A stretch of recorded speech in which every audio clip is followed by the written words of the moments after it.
Good afternoon and welcome to the Aviva Stadium in Dublin as Ireland hosts Scotland in the final round of the Women's Six Nations Championship, an historic occasion at the home of Irish rugby as it hosts a standalone Women's International for the very first time.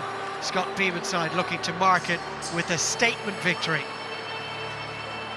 Well, this is how things look in round 5 of this year's championship. Italy have already left Wales with a comprehensive victory. Ireland-Scotland is coming up here from 2:30, and then of course the Grand Slam deciding game involving France and England later today. This is how things stand heading into the final round of games. England and France topping the table after a near perfect record. Italy currently in third, a spot Ireland will hope to occupy by close of business this afternoon. Well, Scotland come here on the back of a pretty heavy defeat to the French, and no surprise that, having won their previous 2 home games, Ireland are heavily favoured to take the victory here at Lansdowne Road this afternoon. A beautiful day in Dublin for the moment at least. The weather has been mixed over the last couple of hours, 1 or 2 rain showers, but it is absolutely beautiful as the 2 sets of players prepare to emerge from the tunnel here at Aviva Stadium. And they will get a real sense and a flavour of the atmosphere that has been building around this part of Dublin for quite some time now. Over 30,000 tickets sold, a record crowd for a Women's International in Ireland. And it is a very significant milestone in the development of the Women's International game in this country, and indeed across the Six Nations Championship at large.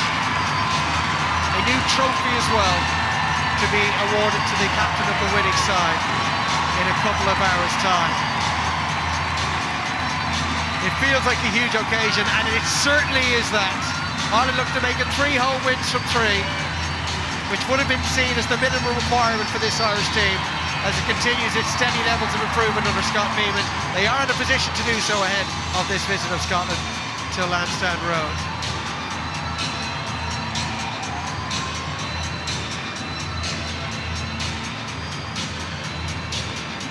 Near perfect weather, a perfect surface. 2 sets of players eager to mark the occasion with big performances. Ladies and gentlemen, today marks National Famine Commemoration Day. We invite you now to stand if you are able. And before kick-off, there will be a moment taken to mark in memory of all those who the Irish famine. died during the Great Famine. Remembrance Day for that here in Ireland today.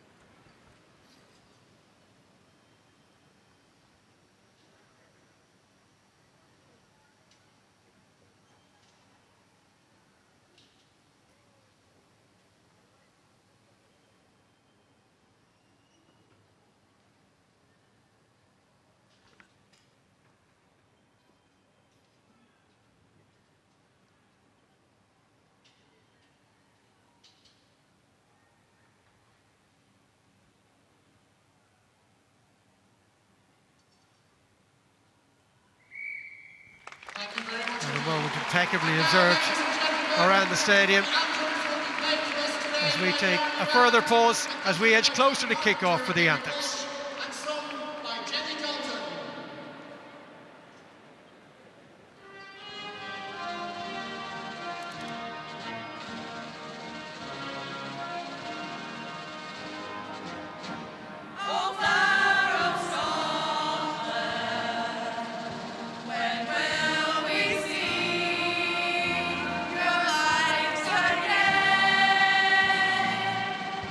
The vaulted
The appetite suitably whetted.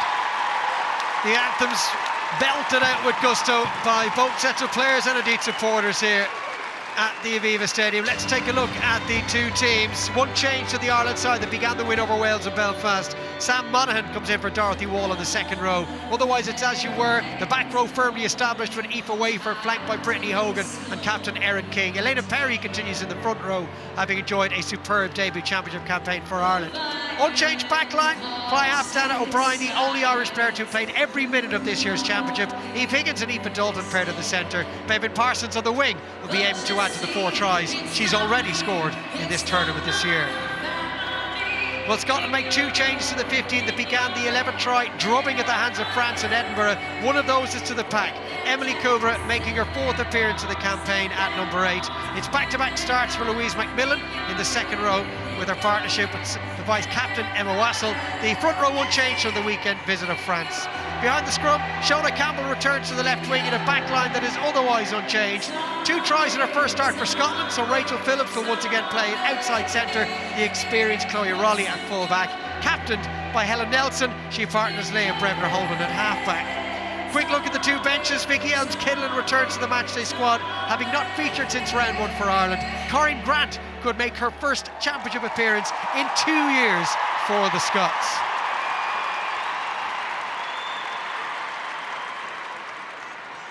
So a huge crowd, and we'll be hoping the Irish players will be able to deliver a huge performance. And Scotland looking to upset Ireland as they have done in 2 of their last 3 meetings. Our match referee is Aurélie Groslo, who also took charge of Ireland's win over Wales at the Fidea Stadium in Belfast a week ago. An historic day in Dublin, and we're joined for the afternoon by former Ireland international Grace Stabbett. What an occasion. Unbelievable occasion. I played here 12 years ago for my 50th cap. I walked out into this stadium and I have to say it was nothing like this. This is just immense and totally emotional, to be honest. Yeah, a huge day for the women's game in this country. Inside! It's an Irish side that has gained more and more followers over the last 2 seasons or so under Scott Beeman, as they continue to bounce back from failing to qualify for the World Cup prior to last year's, and have put together 2 very impressive championship campaigns and that quarter-final run as well at the World Cup last season. Here's Bevan Parsons, 4 tries already this year, gives it to Stacey Flood. And it's there for Emily Lane. O'Brien taken on by Eve Higgins, who had to fight hard to get her place back in this side in this year's championship, but she's more than justified her selection, as has this player, Robin O'Connor. And Aoife Wafer, first big carry, the first of many you suspect from her. Knock-on advantage. But Scotland's first up defence was effective, and they forced the knock-on, and that will bring the opening scrum of the game. First one in. Yeah, good battle for the start. Scotland under pressure for that clearance, and we see Robin O'Connor, huge hit there on Meryl Smith. Oh, sorry, first one is green. But it was the mistake by Cleena Maloney, just the hands. You see there was Robin O'Connor, maybe Meryl looking at leading with the elbow, but it was just this. Perry gets the offload, Linda Dugang thinks it's for her, and it's just a miscommunication on the edge there. Well, there are a number of new faces in the Scottish side this season. They're missing so many established internationals, the likes of Emma Orr and Evie Gallagher, Evie Willis, Sarah Bonner, Anne Young, Rachel McLaughlin, all missing, as is Hannah Walker. Lisa Thompson not involved today either, but their front row is experienced in Eliane Clark at tight end, Ellis Martin at hooker, and Leah Bartlett, all 3 based in England in the Women's Premiership 15. You have no space. Yeah, and Clark has been playing really well this tournament so far. She gets a lot of turnovers. She's real physical in the tackles, and you know, Leah Bartlett, experienced in there, 54th cap today. So like, it's no bother to them. It's the back row that they've really struggled with. The likes of their captain Malcolm been missing, pulled out early in the Italy warm-up and has been missing since. So she's a huge loss to them. And when you have the likes of Wafer and the Irish team, they would love to have her to match it up. Well, to Scotland 15, all of whom play in either the English top flight or in France. Yeah, I'm okay. Just, I have a clear message in the changing room. Yeah, you've Raleigh, the Around number space. 15, So she's please electric. respect that. It's unacceptable we reset twice in the first. Orly, Groslow, Let's go. Grace looking to lay down a bit of an early marker and try and get some stability in the scrum from the opening couple of minutes. Yeah, and I'm wondering, will it be the upper hand with the fact that Ireland had her last week, know how to deal with her, you know, kind of fix the mistakes of last week and give her better pictures this week? Bind! So put in from Leah Brebner Holden. And that's a big move from the Irish pack, and they've driven the Scots off their own ball. Higgins now looking to slice through the midfield. We'll talk of early markers. Ireland certainly laid one down there. Dan O'Brien, Stacey Flood now. That's a lovely offload from Flood, taken on by Brittany Hogan, who's already scored 3 tries in this year's championship. King fed the ball out to Wafer. It's there for Emily Lane. Quick ball for Ireland. And it's taken in by Maloney MacDonald, who's having a powerful championship at hooker. You have to do so to keep Niamh Jones out of the team. Emily Lane for Wafer again. This time she opts to keep the ball moving. And around the corner comes Higgins! Almost away! King with a pick and go of her own, to within 5 or 6 metres of the Scottish line. Advantage. And Ireland now playing with a penalty advantage. Lane waits and loses it. No advantage. So they will come back for that penalty. Okay. Time off. HIA 12. 12. Yeah, and there you... And you have Meryl Smith there going off after that HIA, but what brilliant play from Ireland, a full team effort there from the scrum, getting the turnover, but the reaction to that turnover, Aoife Wafer being instrumental in that. She got that volleyball pass off out the back to Stacey Flood. Stacey Flood held her feet really well to keep the ball alive, gets an offload, and then it's the next phase. Eve Higgins does great work, and Scotland under huge pressure here and then forced that penalty. But you just see here, Aoife Wafer reacts so quick. Inside on the 15, inside. And it was Eve Higgins, great footwork from her. First line out of the day is effected efficiently by the Irish back. Maloney McDonald, founder captain Erin King, who's called a lot of line-outs on herself in the course of the opening 4 rounds. And Ireland looking to maul Scotland over the line. They've absolutely done that. And they've got just the start that they would have been looking for. Well and good all the talk about the history around this occasion and the record-breaking crowd that would greet these players when they emerged from the tunnel, but ensuring the occasion did not affect the levels of performance was another challenge facing these players. And Grace, that's just the sort of start that could put all of that to bed. Yeah, definitely. You know, and Ireland have been getting through the phases so far, even in this game, so early on, and that penalty. But you see Erin King go up here, set them all. Scotland do well to defend it initially, but just Ireland able to change that point of attack, move that pressure point infield and turn the corner.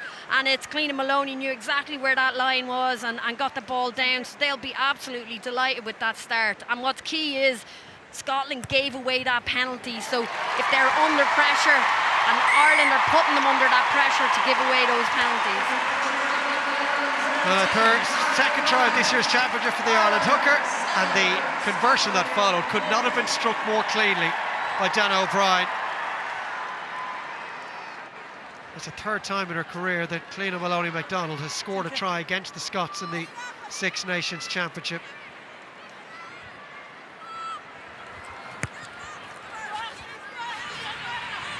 The restart is taken as well by the Ireland fly half.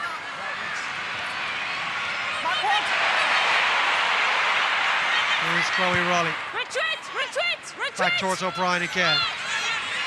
Pops one off inside to Stacey Flood.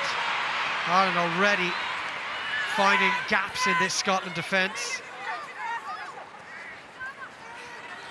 They go wide now through Dalton and Wafer. Bevan Parsons cuts back inside. Good tackle from Shona Campbell. Linda Youngang, who's been rock solid at tight head for Ireland. Statistically, they've had the best scrum of the championship. She's had a lot to do with that. Lane. At the back it goes from Fiona Chute. Well, that kick has gone beyond Helen Nelson, and Wafer looking to put as much pressure upon her as she can. Lovely step though from Nelson. Uses all of her experience and does very well for her team there. Use it! Carried by Kubra. It's all a little untidy and nervy from the Scots at the moment. Stand back! Use it! Yeah, it's huge pressure by Ireland. You know, the chase by King and Wafer just put huge pressure on Nelson and forcing those mistakes. Use it! Clearance kick from Brebner Holden, not the best that she's ever produced. Dalton looking to open the field up for Ireland here. Needs to get the offload away. They have 3 numbers outside and they may well utilise them. Flood keeps it moving. Inside goes O'Connor and it opens up for the Wexford player. Oh, that's a brilliant try from Ireland. Vision and gas show by O'Connor, who gets her second try in her debut Six Nations Championship. And Ireland have 2 tries on the board already. Amazing play from Ireland. That all came from the kick-off. Dan O'Brien putting a brilliant kick in behind. And then it was the follow-on kick again and the chase with King and Aoife Wafer. But great decision-making here. As you say, speed of luck. Moving it to Robin O'Connor. She sees it, Raleigh, pushes too hard, gets to her outside shoulder. And it's absolutely brilliant decision-making. You could see them in the warm-up. This Irish team, they're practicing that decision making, and you know, there it comes to fruition. Just really good decision, and it's the speed of ball. Scotland not being able to be set and not able to defend it. Dana O'Brien's kicked so well in this championship. She is 14 from 19 off the tee, which is up there with any of the other kickers in this tournament this year. But Robin O'Connor, her form in the Celtic Challenge this year, that's saw her catch the eye of Scott Beeman, and she has more than justified her inclusion from the outset. Second try of this year's championship, and she is as lethal as Bevan Parsons is on the other flank when given the opportunity to finish off those sorts of moves. No, she totally is. Even when you think of that first play, she was instrumental in keeping that ball in.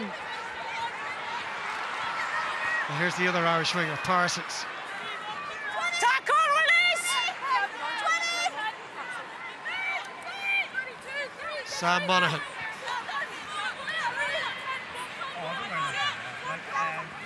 Lane Take him back to back. O'Brien. Okay, let's go. It'll be taken back in by Chloe Raleigh. Down on top of O'Brien once more. She'll have plenty of time to steady herself and assess her options here. Opts to go with the boot again. Okay. Flood trying to lead the chase. Taken by Nelson, and out wide it goes for Retreat! Lucia Scott, who had to come in for that head injury assessment for Meryl Smith. O'Brien's seeing an awful lot of the ball so far. It's Retreat!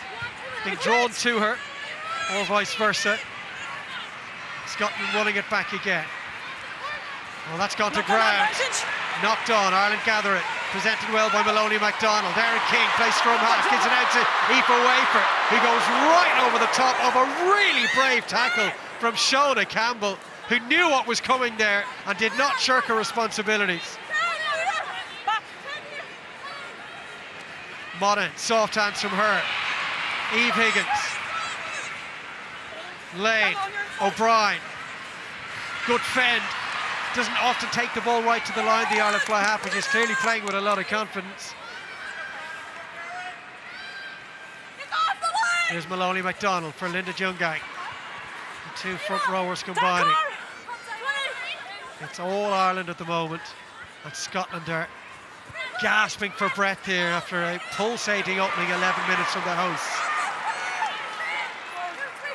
Maloney MacDonald to Higgins, and now King, and out wide to O'Connor once again. Now, this Irish attack seems to have found a flow status that they've had at moments across the opening 4 rounds of this year's championship, but this is a sequence of plays they're putting together that are leaving the Scots with very few answers to the questions they're being asked. O'Connor again, third time she's got her hands on the ball, third time she's got over that gain line. Offside. And the Scots have infringed. 13 blue offside. Straying offside at that ruck, so Ireland with another free play here, carried by Monaghan. No advantage. Knock on her. It's just the speed of play from Ireland is immense, and the work rate off the ball. You see the forwards going to carry, you see the tip-ons, but what you mightn't see is the likes of Brittany Hogan tipping on, but then actually getting into a really good body position to be able to clear that player out that she gave the ball to, and then win that quick ruck ball, and then they're able to move it to the next point of attack. So the work rate for everyone to be on their feet, everyone to be scanning is just immense. And you see Aoife Wafer here, straight over the top of Campbell, and then presenting. And even though you have to mark her, she's just so difficult to bring down. Another clean line out from Ireland. They've already mauled their way over the Scottish line once today. Wafer wants to release it. Out it goes to Lane. Aoife Dalton drops the shoulder, tries to burrow her way over. And Wafer around the corner. She takes some stopping. She reached for the line, didn't quite get there. And it's there for the Irish pack again. Maloney MacDonald is lurking. Are they over? Referee thinks they are. A third try inside the opening quarter of an hour. And it looks like Aoife Wafer's the player getting all the congratulations. And she continues, if it is indeed her try, an extraordinary scoring record in Six Nations Championship rugby. The interesting replay will be certainly worth a look at. Yeah, it's that post, it's a really difficult area to defend. You're close to it, and she just burrows in right beside it. Scotland not able to defend it. It's very difficult to see here. But the referee's right on it. But she was instrumental in a number of plays there before that, where she was in the middle of the maul. She managed to get the ball back. She then was in the previous ruck, and then she went again. So she's involved in so much to get back in the game, get back on her feet, and be another option. Well, very difficult to tell exactly who has scored that try. Brittany Hogan was there. Aoife Wafer had made the initial drive. And if it is Brittany Hogan, keep an eye on the blue scrub cap here. Down they go.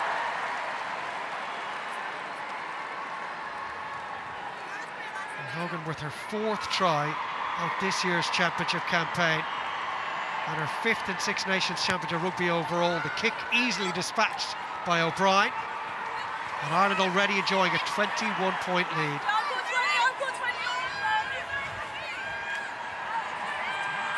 And they will look to keep the foot down here.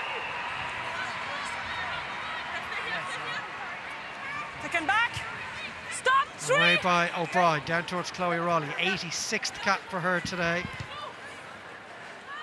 Sends it back. Now it may be a bit too long, and Flood will allow this travel all the way over the dead ball line, the end line, and it will be a scrum down if Ireland wish to take one all the way back in Scottish territory.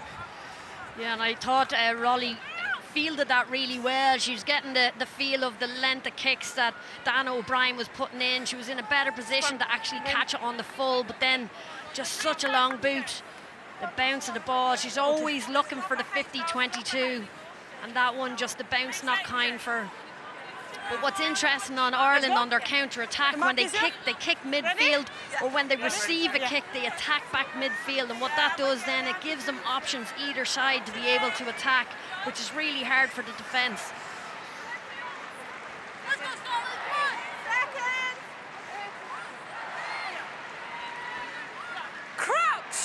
It's an Irish scrum that has enjoyed 100% in terms of its success rate through rounds 1 to 4. Just to confirm that Meryl Smith will not be returning to the game, having failed her head injury assessment, as Wafer barrels her way forward, and off goes Bevan Parsons. Big hand up. Grappling with her was Eva Donaldson. She's okay first. Erin King. And Emily Lane, inside it goes to Elena Perry. What a brilliant championship she's had for Ireland, having previously represented England at this level. Stay back. Lane out to Monaghan, who had to reach for that. There for Lane again. Eve Higgins now. She started the game really well. Good tackle by Rachel Phillips. The Scotland have strayed offside again, so it's another penalty advantage for the Irish, who've been able to take some risks in these situations, and they're generally risks that have paid off. That has eventually turned into a maul, so Ireland will come back for the penalty. We've seen Aoife Wafer in Wales give that exact same move. She's so dangerous off the back of that scrum. As you said, strong scrum, but then you've Aoife Wafer getting over that gain line, and then that out the back pass to Bevan Parsons, who's waiting there. Bevan did really well, stepping back in, keeping that ball alive, but the speed of Ruff to be able to get that ball away again, it means that Scotland have to go offside. You see here, her strength, her offload, always looking to get that pass. But Ireland just playing with an immense pace here today. Well, 2 line-out mauls have led to 2 tries. Ireland look to make a 3 from 3 here. Chute wins the line-out, and away they go again, looking for that corner. Scotland have infringed again. Linda Jungang driving over that line, didn't quite get there. Ireland still playing with that advantage. And a try has been awarded.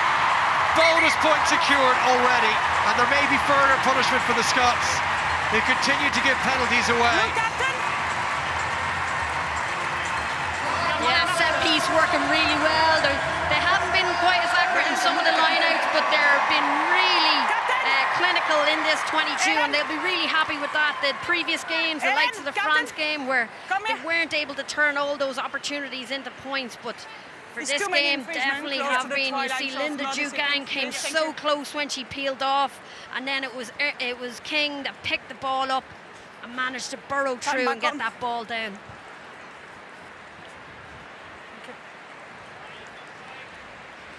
Well, the referee's given the Scots a warning as well for the continued and increasing penalty count. So Erin King with the try, her second Six Nations Championship try, and a chance for Dan O'Brien to continue her impeccable record from the tee today.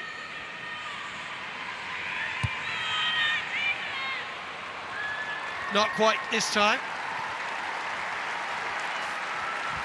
Well, that try from the captain, Grace, brings Ireland to 21 tries in this year's championship. That is the most they have ever scored in a single Six Nations Championship campaign. Yeah, and I think it's, you know, testament to how far this team has come. You know, you look at 2023, this team got the wooden spoon in the Six Nations. It was Scotland that beat Ireland in 2021 for the World Cup qualifiers, where Ireland didn't even go to the World Cup then because of that loss. So this is a team that have really turned it around, got to a quarter-final of a World Cup, and now been able to attack and be so dangerous, and not just from mauls, but out the back, out edges. We've seen them against Italy, Fabian Parsons getting hat-tricks. So they've just been an all-round team, and defensively as well, the amount of tackles, the amount of dominant tackles and turnovers has been huge. So they definitely are growing as a team. And they're growing in confidence. That was a superb kick from Dan O'Brien, made even more effective by the manner of the kick chase. Tackle now!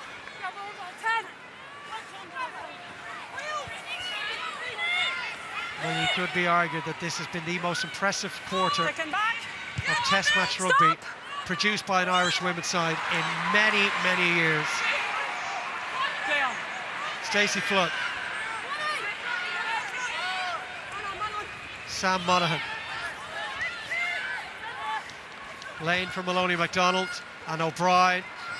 And now Aoife Wafer for Dalton. And Bevan Parsons out to the speed out wide. Parsons wriggling away, popped it off to Wafer, couldn't quite hold her balance. Brilliant offload to Dalton, however. Maloney MacDonald. It's high-octane stuff from Ireland that are leaving the Scots breathless here. Eve Higgins, Stacey Flood almost intercepted, breaks to O'Connor. Is deliberate, no?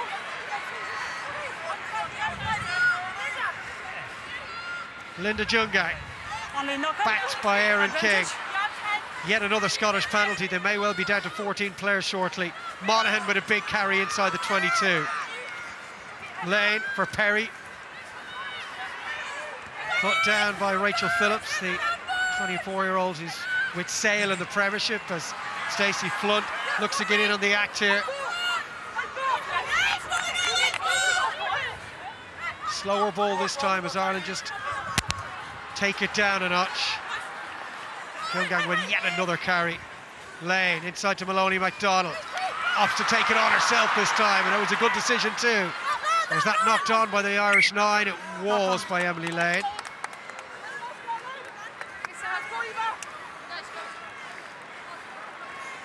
Knock on. The big thing in Ireland's attack is they're able to get over the gain line every time they carry, and as you said, it comes from that territory, the kick from Dana O'Brien, the chase from the likes of Robin O'Connor, putting huge pressure on Scotland. It is the reason but when they get the ball, the Dugangs, the latch on, the Perrys are able to get over that, and Scotland are chasing, having to work back, not quite get set, and you see the likes of Parsons here keeping the ball alive. Scotland are chasing shadows. By the time they get set, the ball has moved again, and it's really difficult to defend. But as you said, Scotland need to be wary now in the 22, and this is where they've been giving away most of the penalties. And Aaron King was just questioning the referee as to whether or not Ireland should have been given a penalty for that knock-on earlier. It was a genuine attempt to play the ball. Again, the Scottish scrum untidy, but this time they have secured possession. Trying to make some ground was the scrum half, Leah Brevner Holden, who started all 5 games in the championship this season. Strong carry from Eva Donaldson. Well, that wasn't a great ball outside. And, Lloyd did very well to hold on to it. Scots have spent so little time with the ball in this opening 23 minutes. And this pressure will be relentless. Ireland will just continue to pour it on, despite Helen Nelson's clearance. But what's really good to see is the fact that Ireland are really defending, you know, as if they're on their own try line. You see Fabian Parsons making really good reads, coming up and smashing Rona Lloyd back. You see Brittany Hogan getting into the ruck, trying to disrupt, slow ball down, and then it ends up just pushing Scotland back that little bit more. It slows it down, and then, you know, suddenly now it's an Irish line out on the 22 because Helen Nelson just doesn't get enough distance on it.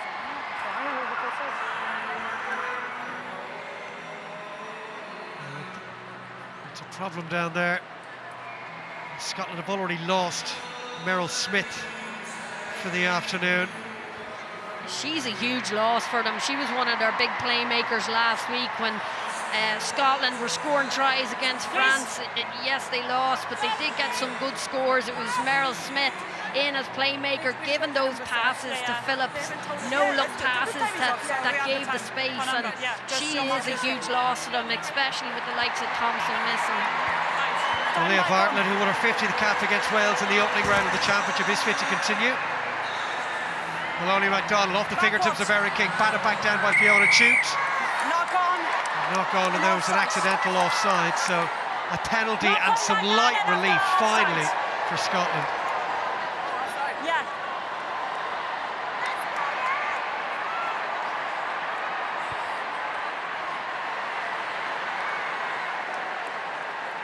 Well, Ireland have won 15 of the last 18 meetings against Scotland in the Six Nations Championship, 4 of the last 6. And they've been utterly dominant here today. They went to Edinburgh last year hoping, expecting to win almost, and Scotland taught them a little bit of a lesson in the final round of the 2025 championship. No doubt there was a little measure of revenge surrounding the enormity of the overall occasion here as well that Ireland would have targeted during the week. Yeah, and you would have worried that the occasion would have got to them, the pressure would have got to them. But this is just the perfect start that they would have wanted. Scotland rattled, maybe the occasion getting to them, under a bit of pressure from them to get a result. Not straight. Ellis Martin penalised for a crooked throw. Just a second start of the championship for her this year. She started against the French last week. They haven't had too many opportunities at a set piece today, Scotland. Ireland did compete, Sam Monaghan jumping across the line. So it'll be an Irish scrum. Yeah, and you see the argy-bargy before the line out happened, just closing the gap. Linda Jugang putting pressure on at the front, and as you said, there's so many threats in there, especially the likes of Sam Monaghan or Erin King going up, so forces that crooked throw.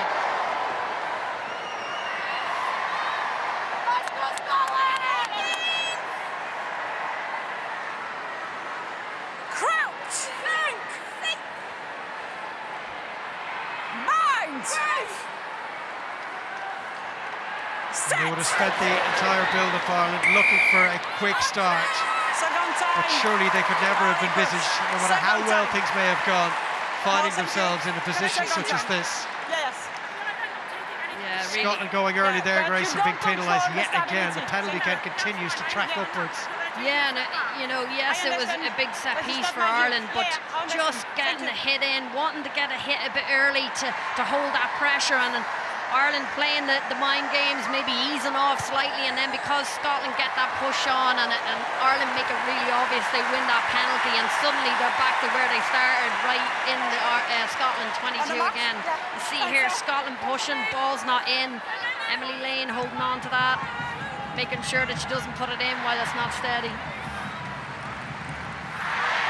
Maloney MacDonald, cleanly won again by Ireland. By Chute in the air, then it goes to Wafer, off goes Eve Higgins, attacking that line at full tilt. Lane inside to Erin King, well tackled though, took 2 to put her down. Ireland go wide this time, Parsons held up by Shona Campbell. Perry, left there for Lane.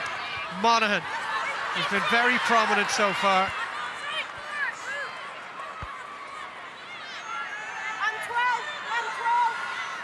Taken on again by Fiona Chute. It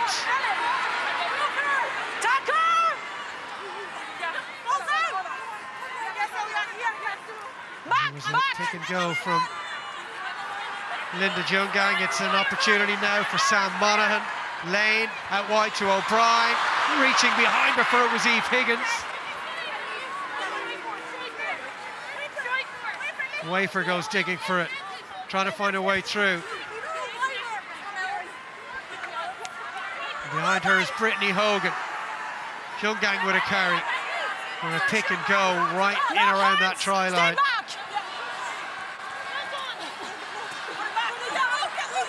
And Ireland keeping it in the forwards. They've had a lot of success with that so far. And Maloney McDonald reaches out, dots it down. Her second of the game. Try number 5 for Ireland. Yeah, brilliant try. Ireland being patient in the 22, getting through the phases. But it all started with that line out. The variety in the attack is what killing Scotland. You usually see Aoife Wafer, she peels off the back of that maul. She attacks, but it actually is Eve Higgins that takes it. See Cliona Maloney here, keeps her eye on the ball, sees a wee gap.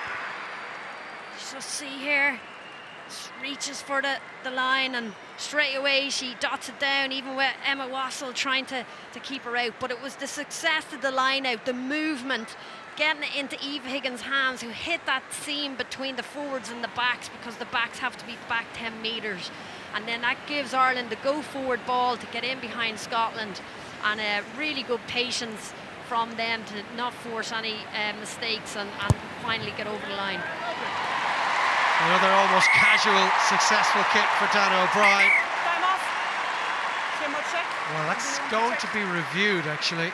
Try situation. Yeah. And Green in contact with another people into the ruck before to keep the ball. So Cliona Maloney McDonald's So try may you not want to show stand. me a possible obstruction before try. So Yeah. they're looking at a possible Around the obstruction around the ruck, Okay. and led to the try for the Ireland hooker. Be interesting to see here That's where the number ball 2, is Green. when she picks it up. So if she's in front of the ball when she picks it up, then she is seen as offside. So Cliona Maloney, ball's in front of her. I don't see anything wrong with that, to be honest, but it'll be interesting to see what TMO says.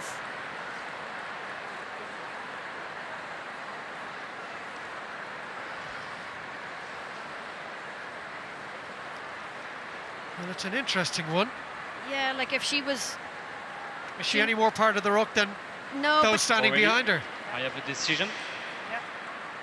The number 2 Green is into the ruck in contact with a blue player. She can't take the ball. No try. Okay, so we have a decision. Well, Julien Castagnette, the French So team, Jules seems to be is taking inside charge the here. ruck. She can't take the ball.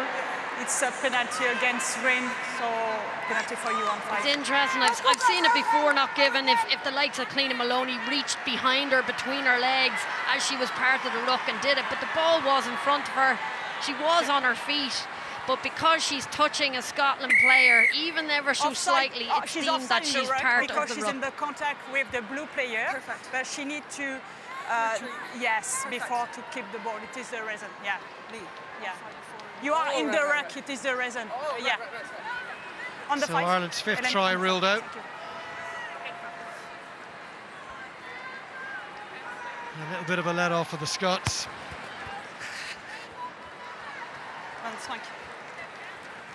Yeah, definitely. And I think it was Wassell. The Max? fact that she kind of hit off Wassell, or Wassell was Yeah. having a hold of her when she picked it up. So there we go. That is the impatience, and maybe just leaving it for the next player. But It's not something you see very often. No, it's not called very often, to be honest. An overthrow from the Scots, and Maloney McDonald, she may not have to wait too long to get back over that try line. What a carry that was. Again, Ireland keeping it in the forwards. It was there for Lane, trying to get over the line as Fiona shoots. Wafer goes looking for it. Goes right, then goes left, and goes over. Well, Maloney McDonald may not be awarded this try, but she certainly played a huge part in delivering the 5th try of the afternoon for Ireland. And Aoife Wafer simply cannot stop scoring.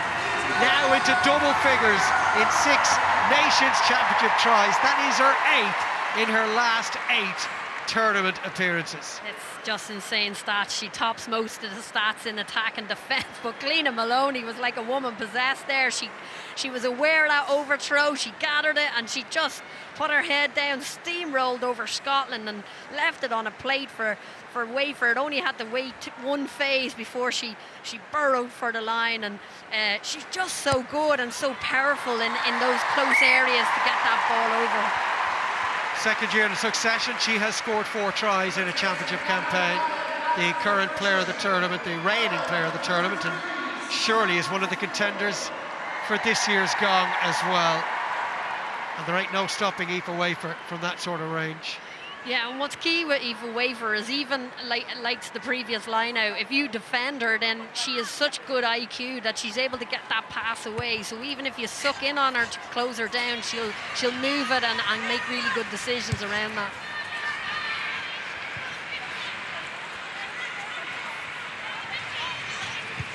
Retreat! Retreat! Walking! Big kick from O'Brien and chasing it down with Stacey Flood, but there's wonderful skill shown there from Helen Nelson, who held on to it, lost her balance and still flipped the ball away. Taken on by Emily Kubra.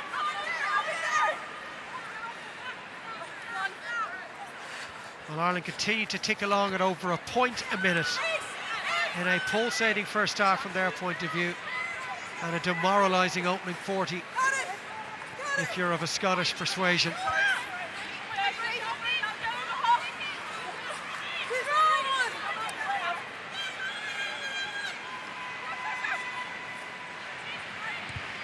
Retreat! Another great kick again. Lane intelligently knocks it back, gathered by Dalton. 2 and 4, no retreats inside to 10 meters.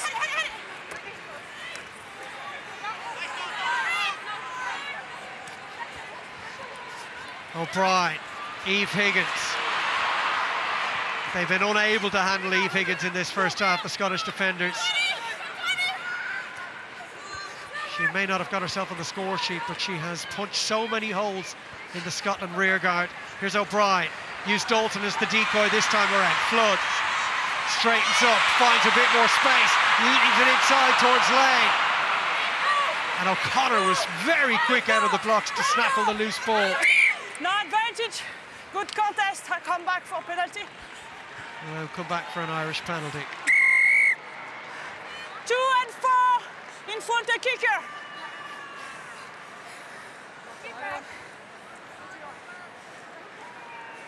Yeah, and it's the penalties are really killing Scotland, but it's the speed of Irish play. They're just not able to get set, wanting to put Ireland under pressure there and not getting back behind the kicker.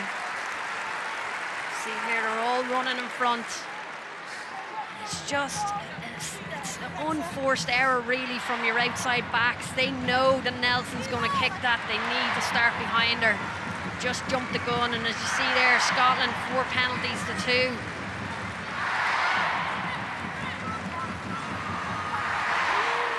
Ireland looking to the maul again.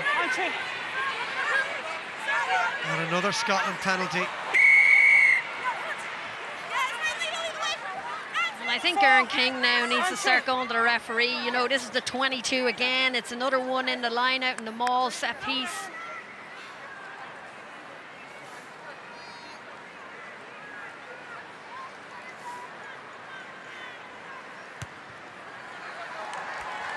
Decent kick again from O'Brien. A couple have got away from her over the course of this year's championship, when she's targeting that 5-metre channel, but flawless today. Yeah, flawless, and you know, this is a dangerous back three for Scotland, but she's been able to find grass. She's been able, that last kick was a spiral bomb up, which Nelson struggled to gather, so a real variety in the kicks as well. Great win in the air from Fiona Chips. What a weapon the Irish maul has been throughout the championship, but particularly this afternoon. Scotland defended it off well on this occasion, however, so Lane will look to use it. Inside she goes to Dalton. O'Brien, skip pass out to the full back, and Stacey Flood finally gets her try. She's had a couple of chances through the opening 4 rounds. The headlines have been taken by the likes of Bevan Parsons and Robin O'Connor, but the other member of the back three is Stacey Flood, and she gets her first of this year's championship and her 3rd try for her country. It was a great maul from Ireland, but Scotland did well to stop it. But Emily Lane moved that ball. You think Dalton's going to hit a hard line, but get it through the hands. That skip pass from Dana O'Brien straight to Flood, but You know, she's light of foot, she uses her footwork, she steps one way, the other. I thought she was going to fall at one stage, but she just used that agility to get through them Scottish defenders. I think it was Raleigh that shot up on her and she managed to avoid her. So great score from the Irish there.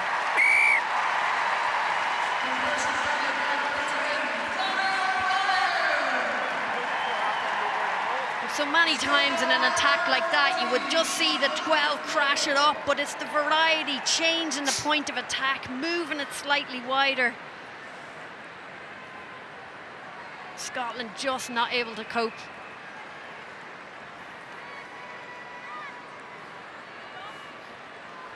Well, Scotland will be praying for the half-time whistle. Not that it'll offer an awful lot of respite, but they may just about be able to get their breath back.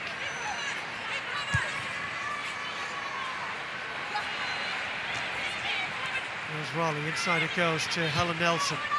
Retreat! That's been sliced off the outside of her right boot. It'll be an Ireland line out just outside the 22. It's the first time they've been down here in a long time. Your mark is in. Yeah. And a quick look at the defensive work rates of these two teams, and Scotland have missed 7 times, almost more tackles, 8 times than Ireland have actually missed in the entire game so far, and that is just an indication of how much work the Scottish defenders have had to do to try and repel this Irish attack. Back it goes to O'Brien, outside her 22, looking for a little bit of space, down towards Nelson.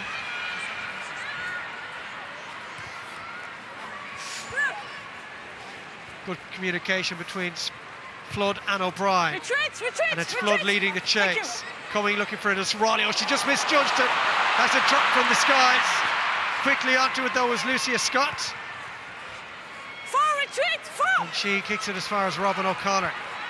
Lovely step off her right initially, then her left, and O'Connor's through again, and she's got Aoife Wafer inside her. Wafer to Flood if necessary. She won't need anybody else. And the swan dive from the Irish number 8, and it just gets better and better for the home side at the Aviva Stadium. We talked about a bit of a flat game last week against Wales, you know, bringing the excitement, and we were hoping for that today, but that was just immense. The spiral bomb again. Dana O'Brien, take a bow. Stacey Flood puts the pressure on the chase, loose ball. But Robin O'Connor, what work she did to make that initial break, and the decision making to give it Aoife Wafer, and she has the support of King, I think it was, outside. But because of that support, it allows Aoife to have more space. She does the dummy, and she does a good read and powers through and gets an absolutely immense try there from Ireland. Dan O'Brien taking her time. Well, in one half of rugby, Ireland have registered their second highest score ever produced against Scotland in a Six Nations Championship fixture, and the record of 59 rather, which was set back in 2014, that's surely likely to go today as well. Yeah, if they keep going like they are. But Scotland need to change it up. Off the kickoffs here, they're kicking to Dan O'Brien straight away, and she's able to pin them back. Do they change it? Do they go short? Do they make Ireland have to make a decision and try and get it to Dan O'Brien?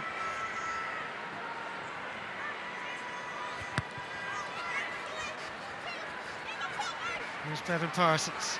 A few seconds remaining in this first half. 20.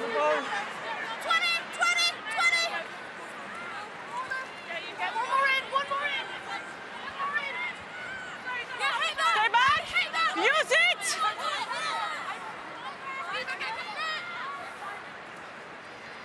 O'Brien has decided that Ireland, and indeed the Scots, have had enough. Puts the ball into the stands. Well, what can you say about that Irish first half performance? 7 tries, utterly dominant in every facet of the game, and they have pulverised a Scottish side that have simply found it difficult to live with any of these Irish players. Second half still to come, but Ireland in an incredible place in what has already been an historic afternoon at the Aviva Stadium. Half time in Dublin. It is Ireland 47, Scotland 0.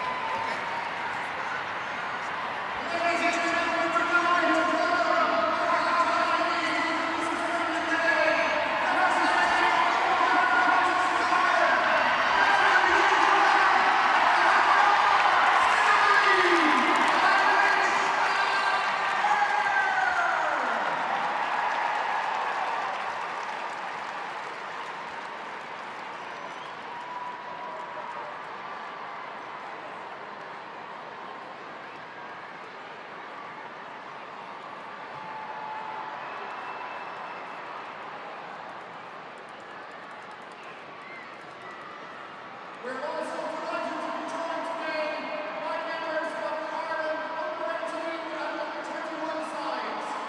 The under-18s recently won 3 of their 4 games in the Six Nations, and our under-21s went home in their 2 match series. Let's have a huge and big stadium welcome to the Ireland Women's under-18s and under-21s!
And inside.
Retreat, 4!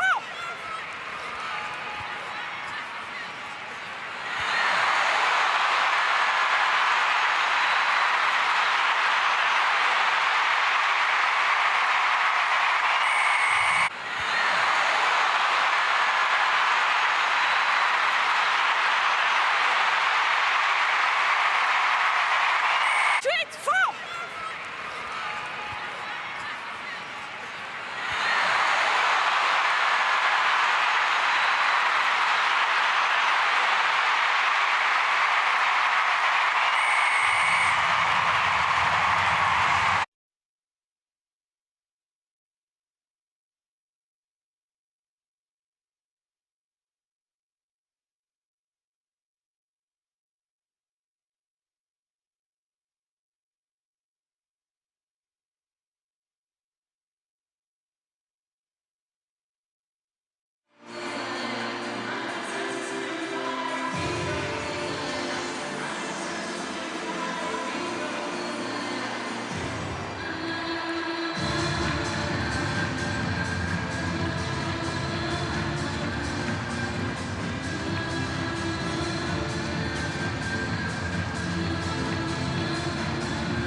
Yes, welcome back to the Aviva Stadium in Dublin, where it feels like the party has already started. Ireland producing a truly magnificent first half performance. 7 tries, 47 points to no score in the lead. this Scotland team that have to somehow rouse themselves for the second half onslaught that they will surely be anticipating. Erin King leads this Ireland side back out onto the field as they look to cement third place in this year's Six Nations Championship. With Grace Davitt alongside me, it'll take some performance to them to come close to replicating what they produced in that first 40 minutes. Yeah, but they've talked the previous games about that ruthlessness and wanting to steam on ahead, and in Italy they would have been disappointed with the second half that they weren't able to live up to that, and I hope this occasion and the people coming on that they'll be able to lift it and keep putting the scores in. Obviously Scotland will want to ruin that parade and get a bit more territory in this half and get a couple of scores, which they're well capable of doing, as we've seen against France last week. Well, a mixed bag of weather over the course of the afternoon at Dublin has continued in that vein.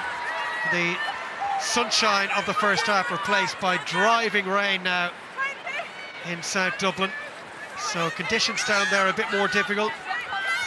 A bit of grease in the ball. The handling may not be quite as good as it was in the opening 40. Here is Chloe Raleigh. Now plays her club rugby in France with Toulon. Neither side have any changes made to them at half-time. Taken on by Kubra. Well, Scotland will be keen to ask a couple of questions of this Irish defence in this second half. And it is a penalty for the Scots and a chance to get themselves into Irish territory. It's unfortunate, it's just Eve Higgins there getting caught on the wrong side, getting slowing down the Scotland ball, which wasn't really necessary because on a couple of hits there, Scotland made no ground. They got driven backwards with the likes of Brittany Hogan, so they get a get out of jail card there and get out of their own half. See here, huge hits. Eve Higgins gets in, but just falls on the wrong side. So when the ruck is formed here, she must roll out. And Scotland do their best to hold her there and milk the penalty. It's just the third line out of the game for the Scots. They've lost the previous two. Ireland, meanwhile, 8 from 8 in that regard. But they're up and running now, Scotland at the set piece.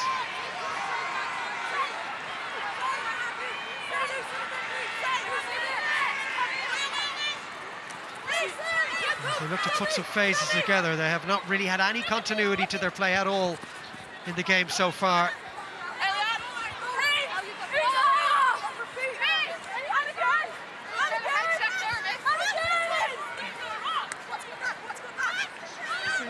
Pretty solid carry. Scotland finally finding one or two spaces in the Irish defence. Nelson out the back. Now Chloe Raleigh into the attack. Pops it inside to Rachel Phillips.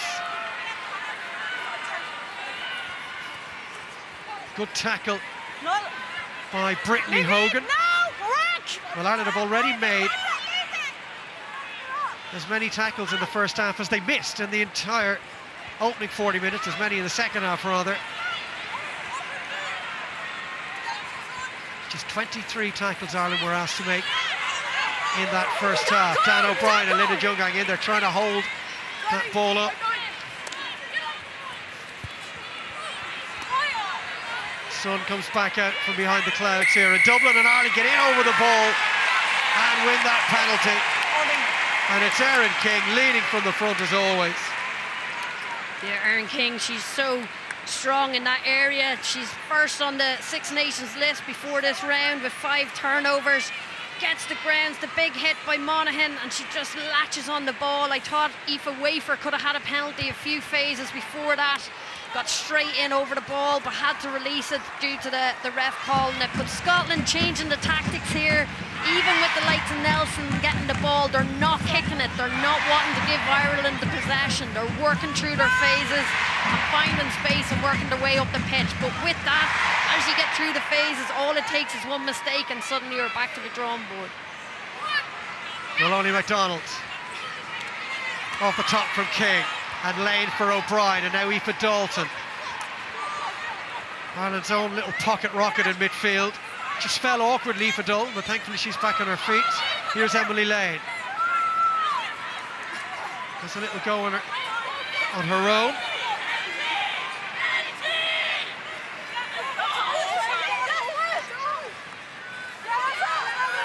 It's untidy ball this time for Ireland. In fact, it's no ball for Ireland because the Scots have managed to turn it over.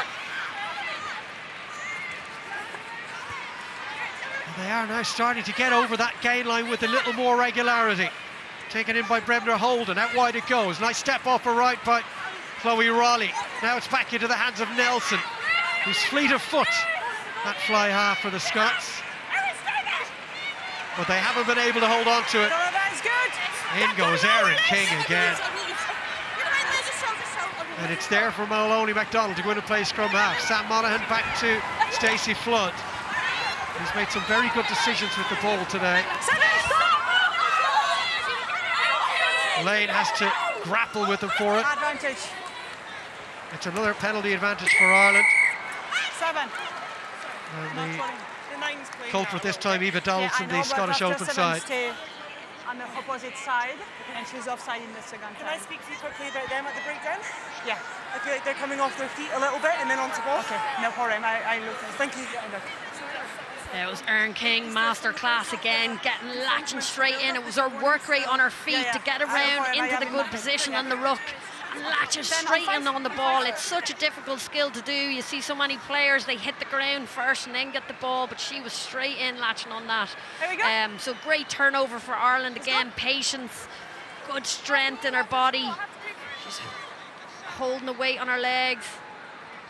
So this is Ireland now getting that territory again. Well, there were some running repairs there for Elena Perry. She's fine. Yeah. And Ireland would have a line out just inside the Scotland half of the field. The thing about Ireland's attack is there's such variety in it. You've seen there where it usually be Aoife Dalton or Aoife Wafer getting it, but it was Dalton took it up.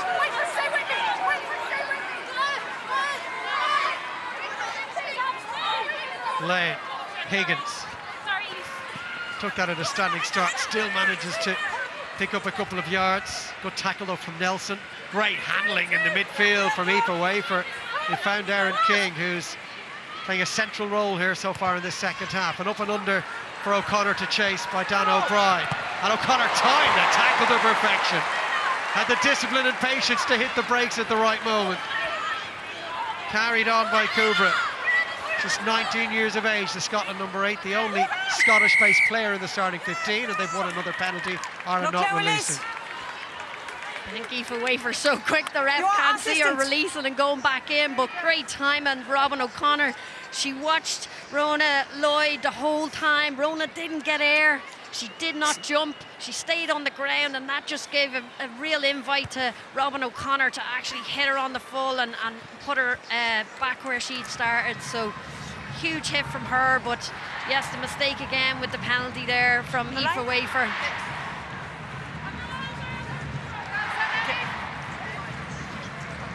You see there Scotland getting a bit more possession in this second half, deciding not to kick it as much, try and play through the phases and not allow Ireland have that ball. Well, Ireland were about to make 6 changes, would you believe? Scott Beeman keeping just the one in reserve. Off goes Clean and Maloney MacDonald. Oh, another big carry from her. She's been unstoppable at times today. In at scrum half was Bevan Parsons. Now Dan O'Brien out wide to Aoife Dalton. Again tackled well. Elena Perry, good hands from her. It's a wet ball out there at the moment after a heavy rain shower. And that's spilled by Eve Higgins. Got advantage. And it is Scottish ball.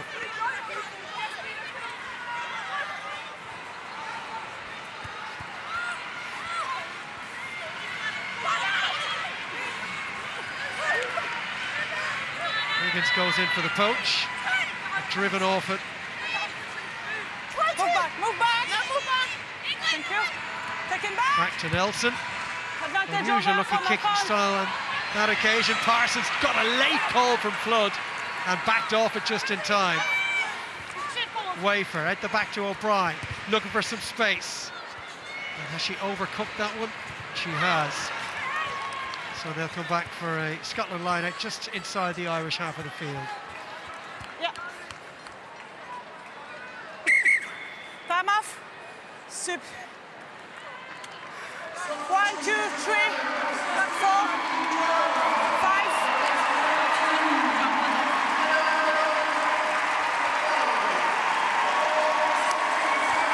There's a lot of changes there, giving everyone their opportunity. It's hard, why not, when there's 47-0 up and you're in the second half. So great game from all those girls. The likes of Cleena Maloney played very well. Fiona Shoots instrumental in that line out. Sam Monaghan getting her start this week.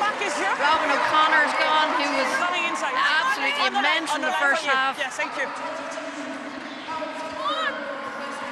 Well, it's an occasion they'll never forget. A record crowd. The first time this venue has hosted a standalone Women's Six Nations Championship fixture. And boy, have the players delivered. In the face of a lot of hype and expectation in the build-up. And Scotland have had another line-out taken from them. Yeah, it was great pressure from Campbell straight in, and it was Niamh Jones who dived on that ball and secured it. O'Brien to Higgins. Dalton has Parsons outside her, skips her to go out towards Stacey Flood.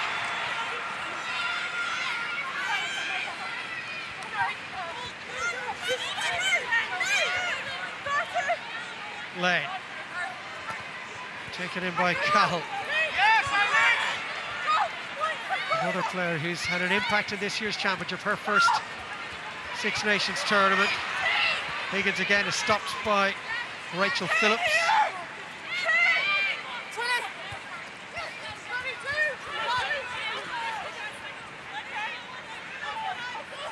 Back it goes to O'Brien. Oh, blocked down. Really good work from McMillan, but she's overhit the kick through. First sniff of the Irish try line that Scotland have had in this game. Time off. 6. Yeah, you see here, it gets on the left boot. Captain option. Gets it with her head. 22. She's able to kick it the first time. Great footballing skills, but just over-egged it on the second kick. The adrenaline was pumping on that one. She was under huge pressure from 2 Irish players. A change in the Scottish pack. Colin Bogan has come in. Another one of the new faces in the Scottish panel this season. She made her debut in the opening round victory over the Welsh. But since then, it has gone downhill for the Scots. They are on course for 4 consecutive defeats. Although they will be kept off the foot of the table by a struggling Welsh team. Crouch! Bind!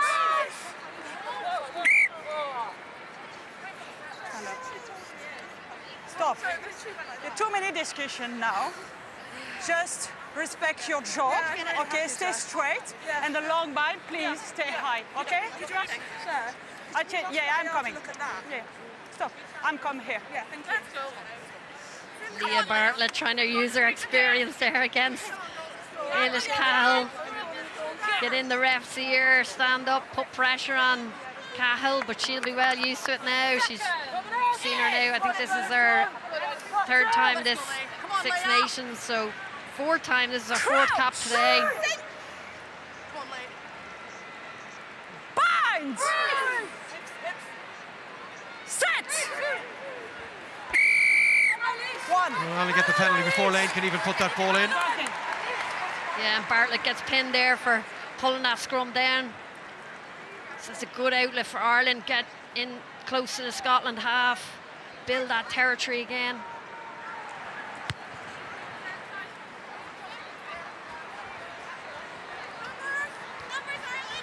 We've seen in previous games when Ireland have done these tactical substitutions all at one go that it gets a bit loose, it gets a bit messy. So I hope they've worked on that and that they start clicking and put in a big performance and make a difference when they come on here. In fairness to the substitutes, the tempo had largely dropped before they were made.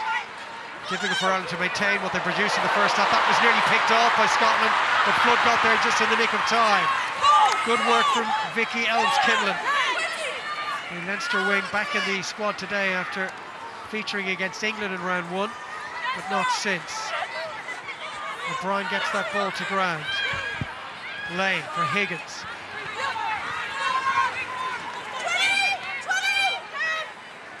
Aoife Wafer.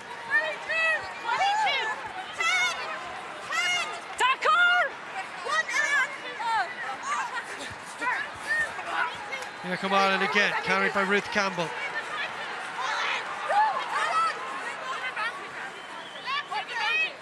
No. Stay back. O'Brien is in the pocket for an up and under here.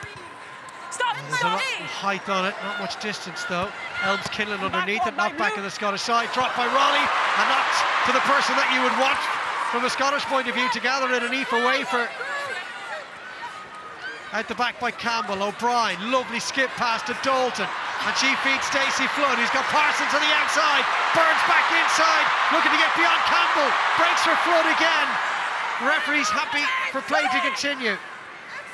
Campbell again. Ireland looking for their first score of the second half. Well, they won't get it here. Brilliant work from the Scottish defence, and excellent in particular from Holland Bogan.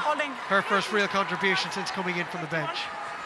Yeah, it was great from her, getting in over that ball, but it was real good carries from Ireland, and then the up and under didn't get the distance it required, but who was first on it? The work rate, Aoife Wafer puts it right into the basket. It was Campbell then, huge carry, but what was really good was the decision making from the Irish backs to get that out in the second line of attack, move the ball out to the likes of Parsons, who gets really good ground, but unfortunately just slightly isolated from her support, and then the turnover. 15. 2. You just see there, look from Ireland, post-contact meters, they're the ones you want, even when you're tackled. How far can you pump your legs and give good ball? And 157 meters is just insane, with only 50 minutes gone in the game. A triple change made by the Scots. Aisha Sutcliffe is in, Demi Swan as well. So a change at hooker. They try on debut last week for Aisha Sutcliffe, the Glasgow Warriors hooker, and her first line out throw was a pretty good one. Big side Eva Donaldson.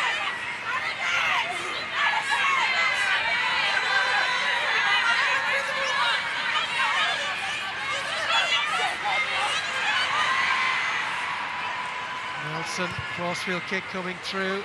Well anticipated though by Stacey Flood, who covered the ground really well.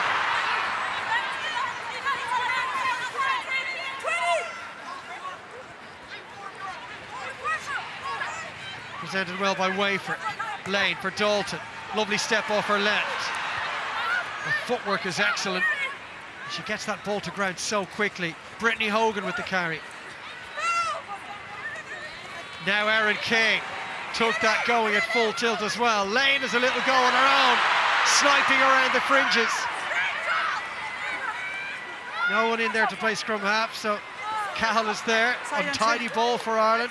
Scotland penalised for coming in from the side. So Ireland playing with an advantage here. Wafer is skipped in favour of Niamh Jones. Yes. King again. Lane. Dorothy Wall out the back. O'Brien for Flood and dropped by Elms Kinlan. But they will come back for that penalty. It was a great snipe by Emily Lane. Just sees that the pillars got a bit lazy. Nobody switched on for her. She hasn't done it all game, but she picks and goes. Number 3. And then they manage to secure the ruck, but then Clark just gets too excited and decides to clear out, but hasn't come through the back of the ruck. We see here, she comes in the side, not from the back, and it's just too hard for her to resist when she sees the ball there. It's a great attacking play now from Ireland. Scrum nearly in the middle of the park. Options both sides. Seen them practicing in the warm-up, going left off this. Stacey Flood hitting the line. But then you have the huge space that Aoife Wafer, if she peels right, she can suck in two defenders with Eve Higgins on her shoulder and Aveen Parsons wide. So difficult to defend, especially if your scrum is going backwards. Yeah, just, okay, please, stop. Come here, please. So, please keep your head out, okay? please, in the same for you. Keep it in. Yes, thank you. Pretty simple. Eilish Cahill just finishing the referee sentence for her, knowing exactly what she's looking for. Well, you have to hand it to Scotland because they could very easily have folded once again in the second half, given the onslaught they were put through in the opening 40 minutes, but they've kept themselves together. They've defended with a bit more ferocity, particularly their front up tackling. And they've yet to concede in this second half. They're under pressure here though. Wafer, pick and go from the base of that scrum where she's lethal. Lane for Dorothy Wall. Now Campbell. Erin King again, inside that 5-metre channel. Lane, 5 outside her, one of which is Aoife Dalton.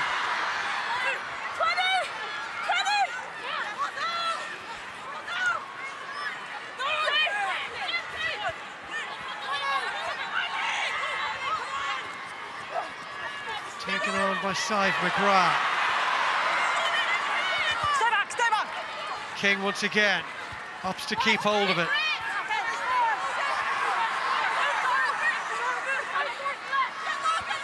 Advantage offside. And Scotland infringing again.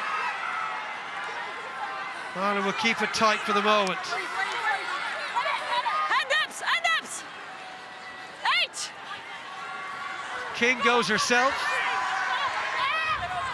And Scotland refusing to give in here. And back they come for that penalty. Now, at the very least, you would imagine a warning here, if not something a bit more penal. Okay, Hélène, it's the same in the first half. Yeah. So we need more discipline close to the try line. Yeah. Your player have the hands underground. Okay. So they are offside. Okay. Do I have a time to talk to you? Yes, thank you. Yeah, but if I was Erin The King, I'd be PK's saying now this number of penalties in this game, especially in this red zone where Ireland are trying to score. Scrum? Yeah, okay. Now, can I go? No. No, I take the time for the captain to speak. Erin King trying to take a quick one where Scotland Ready, are catching ready? their breath. That would have been a little unfair on the Scots. Okay, ready? Yes. No, it's time is off now. Ready? Okay. Time on. Ready. Well, what have Ireland got up their sleeve here? Lane, good old-fashioned pop it off to Eilish Cahill. Lane again, skips Wafer, out to Brittany Hogan. Hogan is almost there, she is there. Brittany Hogan with another try. Ireland's 8th, and Brittany Hogan's 2nd of the day. Yeah, brilliant. Obviously their timing was slightly off and the clock went live, but great carry by Eilish Cahill, gets the go-forward ball, gives the momentum to Ireland, and then it's Brittany Hogan coming around the corner at pace, but not only her, but it's the latch onto her.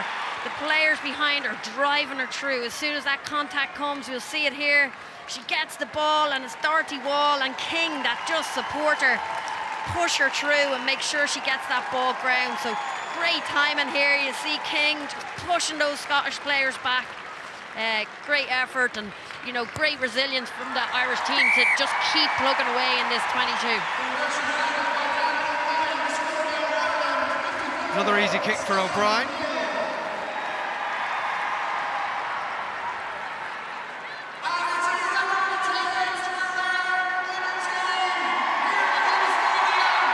She has converted 7 of the 8 tries scored by Ireland today. Donna O'Brien.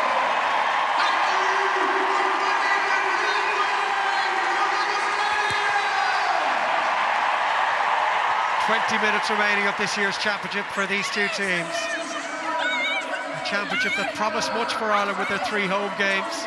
They would have been confident of potentially taking a scalp away to either England or France. They had a very good first half in the French city of Clermont. Didn't quite get the job done. But against Italy, Wales and Scotland at home with 3 different venues, Grace, they really have turned on the style at time and reined in tries in front of their home supporters. Your mark? Yeah, it's been immense what they've done and how they're able to play and just keep coming out and putting in huge scores. It's yeah, it's really good. Numbers? 5. Well, 3 of the 4 provinces bore witness to this Irish side and the improvements they've made under Scott Beeman. Katie Whelan and Niamh Gallagher both in. Niamh Gallagher made her debut against Wales in Belfast a week ago. Won well by Dorothy Wall. Wafer inside to Eve Higgins.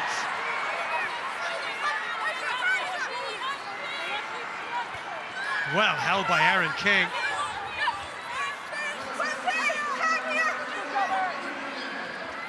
Dalton popped up nicely for her.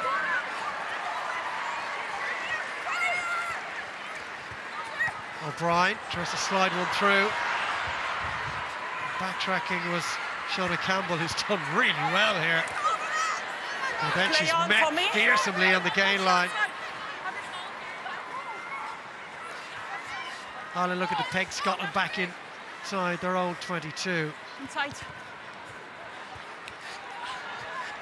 Gallagher, just 20 years of age, the London-born Irish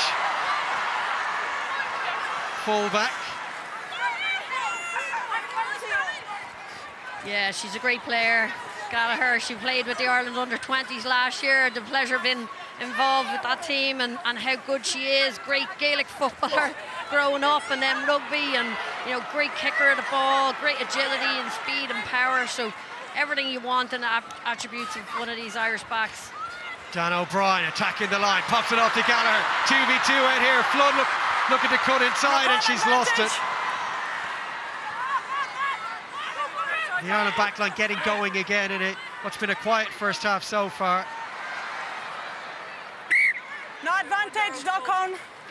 Scotland pressure there. They did really well, Scotland, and getting up on Stacey Flood. Maybe Flood just needed to keep her feet a little bit and get a bit more depth.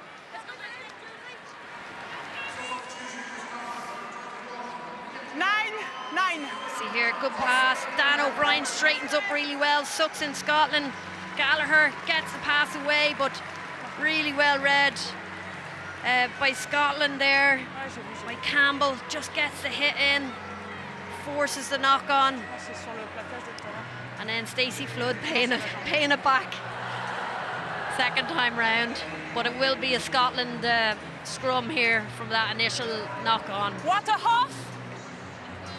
Scrum blue. So it will be a Scottish scrum.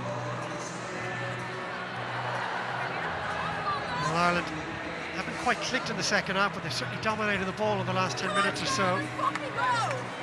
Yeah, what's interesting is Whelan's come on at 9, and what she's doing is she's actually spreading the ball really wide, so those forward pods aren't as tight as they have been in the first half, so it leaves Scotland more time to actually get up, but actually if they get outside the defence, it's a real threat. We've seen Erin King taking one of those passes, and I don't think even Ireland knew who was getting it, which means Scotland have no clue, so it's really hard to defend against.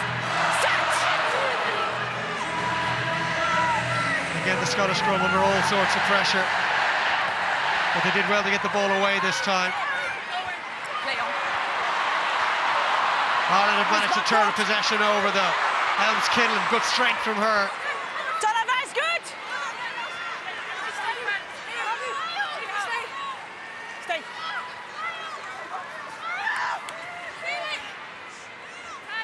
And it's all rather scrappy down there at the moment. And it's a clearance kick. Give Ireland another attacking platform. Yeah, unfortunately, Scotland just can't play in their own 22. We've seen them have a bit more possession at the start of this game, but they had more territory. They were playing more middle of the park, but they're getting pinned now in their 22. So the only option they have is to try and kick their way out. And it's just letting Ireland back into this game by giving them that possession, and Ireland are able to get through the phases and keep a hold of the ball. Knock-on advantage. Ireland knocking that all in the line out. It's knock-on in the air. Knock-on in the air. The ball is unplayable. And the ball was being played on the ground there by Eilish Cahill, so she's a little fortunate there. At knock-on advantage wasn't converted into a penalty. Yeah, we see here, just going up, just goes straight through the hands of Campbell there, just not able to keep a hold of it. Good pressure from Scotland.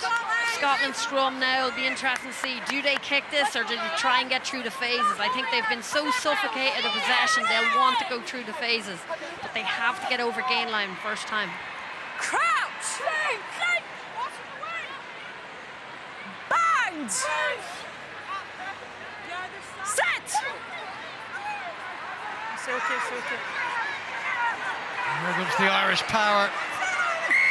And an Irish penalty.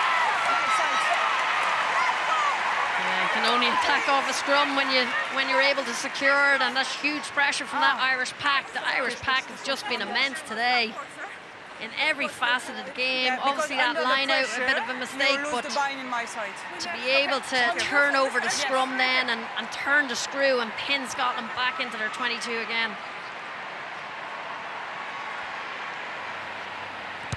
There's a decent kick from O'Brien.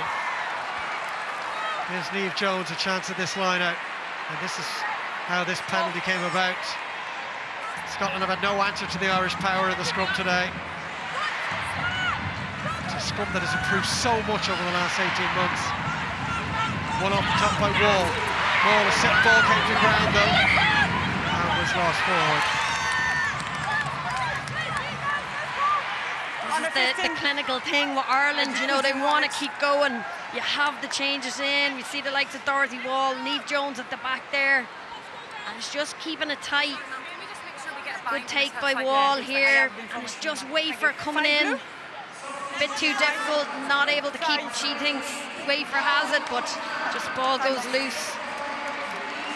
But unfortunately for Scotland, they're under such pressure in the scrum here that it's not really a let-off or a win for them. The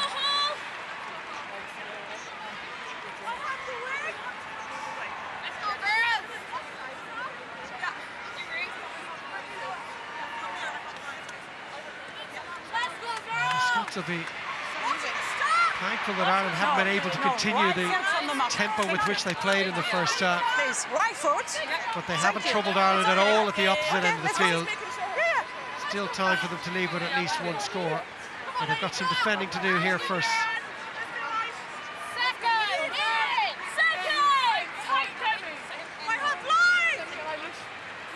Crouch! Bind! Set!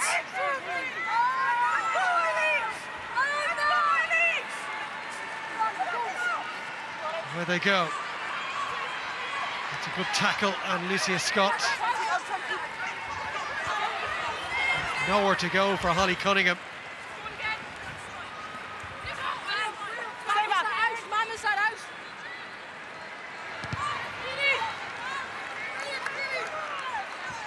And Ireland are keeping Scotland in this part of the field, but they're finding it a bit more difficult to find holes in that Scottish defence. There's a really good clearance kick from Helen Nelson. 80th cap for her today. Let's go, Green, let's go! And she's usually so instrumental, that boot. In other games, she gives such territory to the team, but they just haven't been able to get a foothold in it, not been in the right areas to be able to use that boot to get down into the Irish half. Taken well by Dorothy Wall, who's been impressive since coming in off the bench.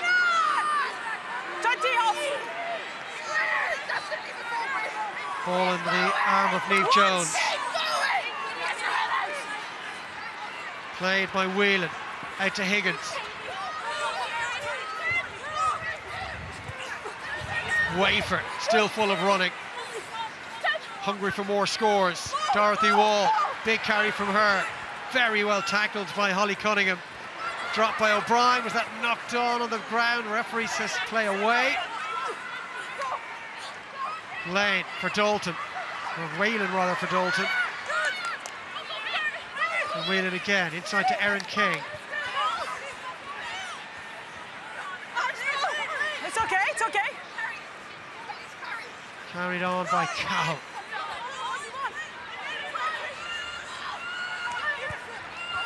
Dan O'Brien keeps hold of it, tried to get that left hand free in the tackle for the offload, which never came. Dorothy Wall, almost into the final 10 minutes. Taken well by Saif McGrath. Play up. Still going.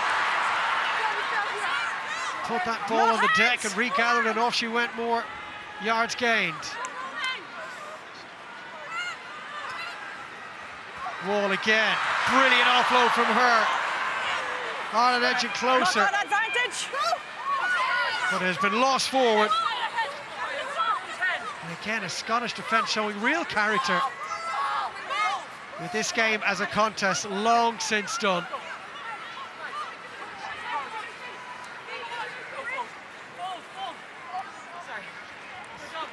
Scotland look to play from their own in-goal area. And they've picked up some decent yardage. That's a fantastic tackle though from Vicky Elms-Kinlan. And as helped Ireland win a penalty as the cavalry arrived in the guise of Dalton and Wafer. Holding. Yeah, it's great track defence there by Dalton. She's just such pace to accelerate in, and then Elms-Kinlan getting in over that ball, turning it over, just keeping Scotland pinned in here. Ouais, they have no way out. J'ai la même vision. Pas de souci. Ouais. Elle vient driver dans un second temps en fait.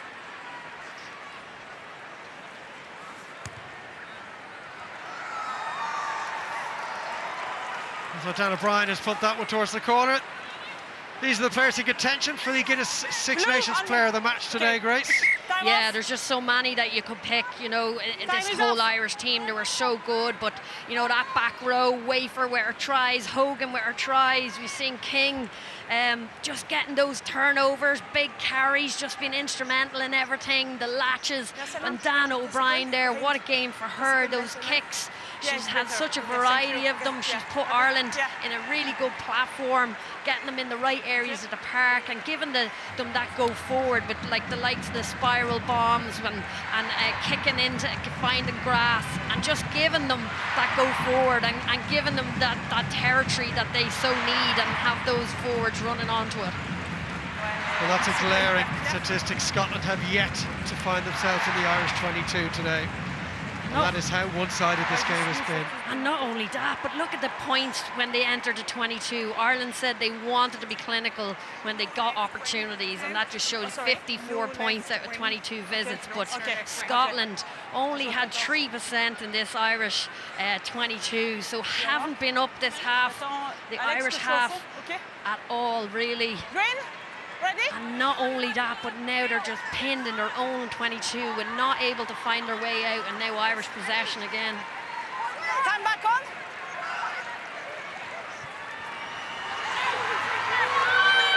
Ireland again looking to go to the ball.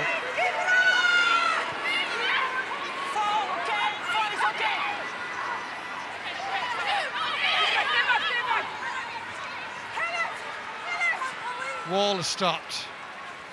Stack on now! Taken in by Cal. It's a little shoulder goal from Katie Whelan, almost saw her slide through the half gap in midfield.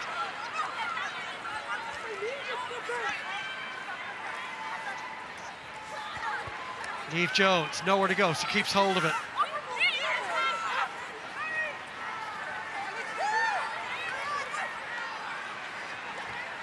Okay, Flood, who's had one of the best games she's ever had in an Irish jersey today. Gallagher cuts back inside.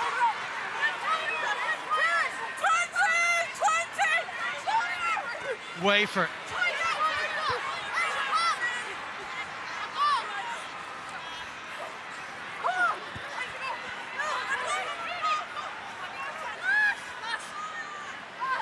Well, that seems to have gone forward, which it has. Forward pass. Yep.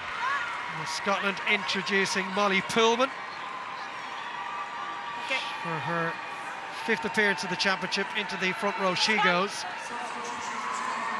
And coming off is Shona Campbell, so a little bit of a reshuffle from a Scottish point of view with that late injury to the Scottish wing. Yeah, and that's the real risk when you make all your changes early on in the half and then suddenly somebody goes down that you're not expecting.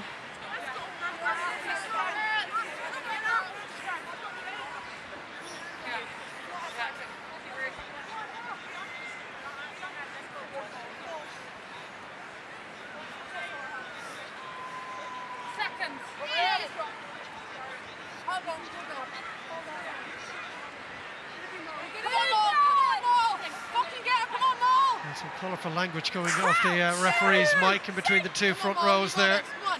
Bang! Set! Raya Clark prepares to put this one in. The sister of the tight head prop, Eliane Clark. Here's Rona Lloyd, who has had so little opportunity today to show what she's capable of. And clearly scored 7 tries in the Six Nations Championship in her career.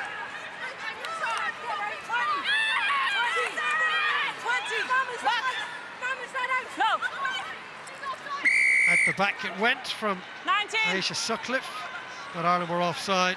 Player Offside. penalised was Dorothy Wall.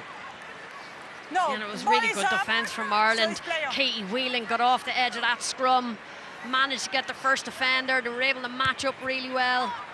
Scotland able to recycle it, and then it's just an error, just switching off for a second, not getting back onside. Your mark, thank you.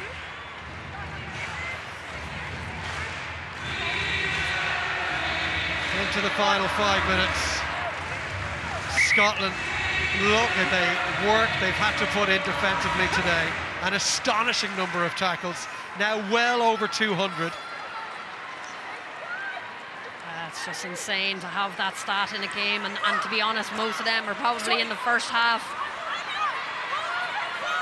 The tackle count now stands at 217 tackles made, 51 missed tackles as well.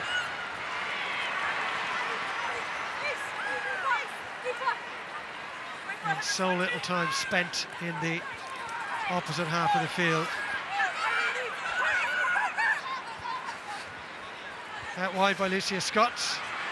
Backwards.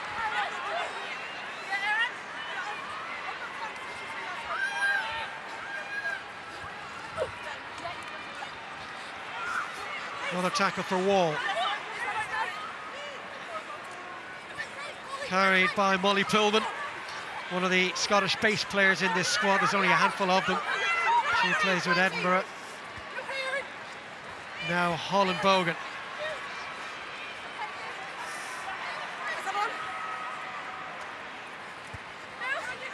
Wall again involved defensively.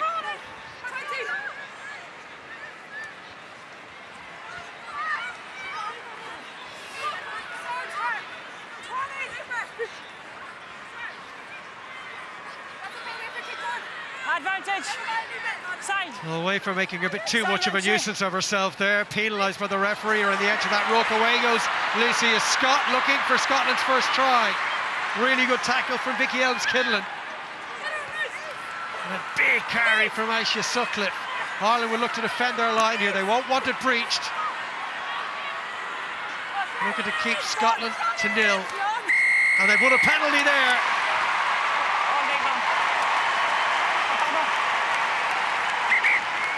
No advantage. I come back. I thought she was going to say advantage was over, because they did get into the 22. They had a line break. Yeah. To me, the advantage is over. But she's bringing it all the way back for that penalty. Aoife Wafer. Side entry.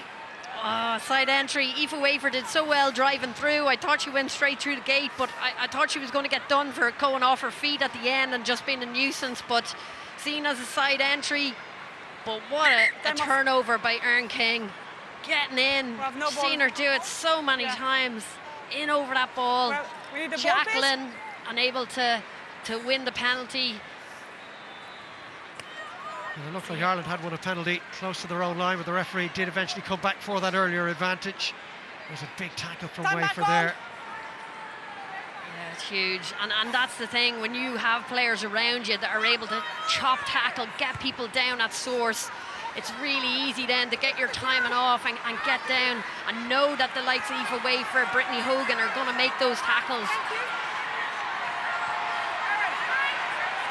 So a line out for Aisha Sutcliffe in Scotland, who will be desperate to leave with something after a sobering afternoon to this point. The line out malfunctioning again, gathered by Wafer. The ball seemingly drawn to her. Elms-Kidlin back to O'Brien, who finds a good touch. Well, Grace, time for you to make your mind up.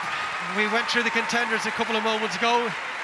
Yeah, it's really difficult. As I said, it was 4 contenders, but you could have had more in there. You could have had Robin O'Connor, Dalton, Higgins. They all did so well, Flood. But I have to say, Brittany Hogan was really in there. Erin King, as we just seen at the end. But it has to be this player, Aoife Wafer, red scrum cap, has been everywhere. She's topped the charts before this game, but she's just been immense today. She's made 107 metres. She's had 20 carries. She's had 2 tries, 4 offloads. She's just been immense, and she's been integral in everything that Ireland has done. She's cleaned up loose balls, she's regained possession for them, and she's just had some huge carries, so she has to be the player of the match today. Well, the old singing, old dancing Aoife Wafer, a player of so many talents, picks up back-to-back player of the match awards. Yet another individual award winging its way to her. And on a day of days for Ireland, and a display littered by brilliant performances, she really has stood out as always. That's a great take though from Ronan Lloyd, and Scotland edging closer to maybe a consolation score as time runs out. No advantage. Yeah, and what's Aoife Wafer's mum put a post out there over the weekend basically saying it was 12 years ago 20. Aoife Wafer was here watching us play. And Gorey RFC had put up, well, maybe in 10 years, Aoife, you'll be playing here. Little did they know, 12 years later, she'd be here, and she'd be the key player, the kingpin of this Irish team, getting player of the matches. And one of the foreign players in the world game, Aoife Wafer, making over 5 metres per carry, adding to her increasing tally of tries. Aoife Wafer now with 15 tries for her country in just 21 Test appearances. One final chance for Scotland. This time the line-out does go according to plan. Harley looking to disrupt this small. Side entry. Penalty advantage for the Scots. Lovely pass from Nelson all the way out wide to Corinne Grant, who hasn't played in the championship in a couple of years. Coming back against the grain is Lucia Scott. Round the outside was Lloyd. Really good tackle. So they will come back for the penalty. Yeah, and it's the first time we've even heard Grant's name being called. They haven't had the ball in their hands at all, but Scotland really wanted to finish strong. In the zone. Thank you. Is number 5 side of 8-5 side entries. But Ireland will want to keep this score to 0. They will not want to let Scotland in, but we've seen the likes of Sutcliffe score against France last week off the maul, so they're well able to score here, but Ireland really need to put pressure on the line out, drive it back, stay on the ground, maybe sack it. We see there, it's Wafer. I think she's a free license here to get in there. Has to go through the back of that maul, can't come in the side there.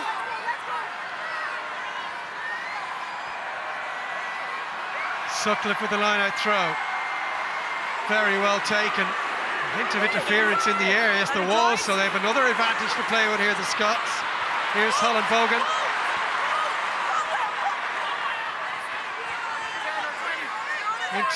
Almost into an 83rd minute here.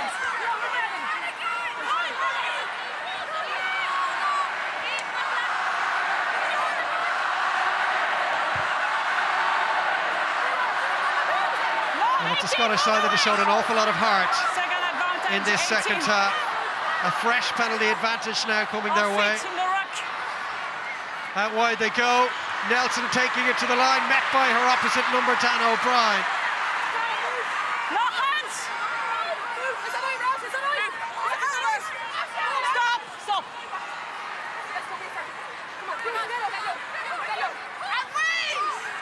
And still they go, and still Ireland look to repel them. Looking for Rhea Clark. They've a lot of space out wide if they could put it through the hands, and acres of space is Rona Lloyd, but they haven't been able to get it to her. Rachel Phillips with the carry. And now Ireland fan out across the field. Taken on by Eliane Clark.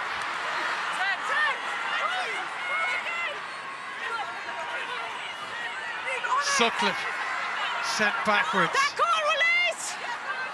Stay back! And now to Holly Cunningham. Yes. Nelson. She was looking for the crossfield kick, didn't quite get the right angle on it. It was always running away from Rona Lloyd. I think Scotland are nearly probably annoyed themselves. They're still playing here. They're 83 minutes, but pride of place, wanting to get that score at the end. Ireland fighting as if their tournament depends on it. 21st, early drive, and well, many of the crowd thought that was the full-time whistle. It in the rucks for 20 is yellow card. 20. I can see why, you know, there's been a number of penalties, but when you think of the amount of penalties that Scotland conceded in this game, but not only conceded, but conceded in the Irish 22. But I'd say the referees just wants this game to be over now.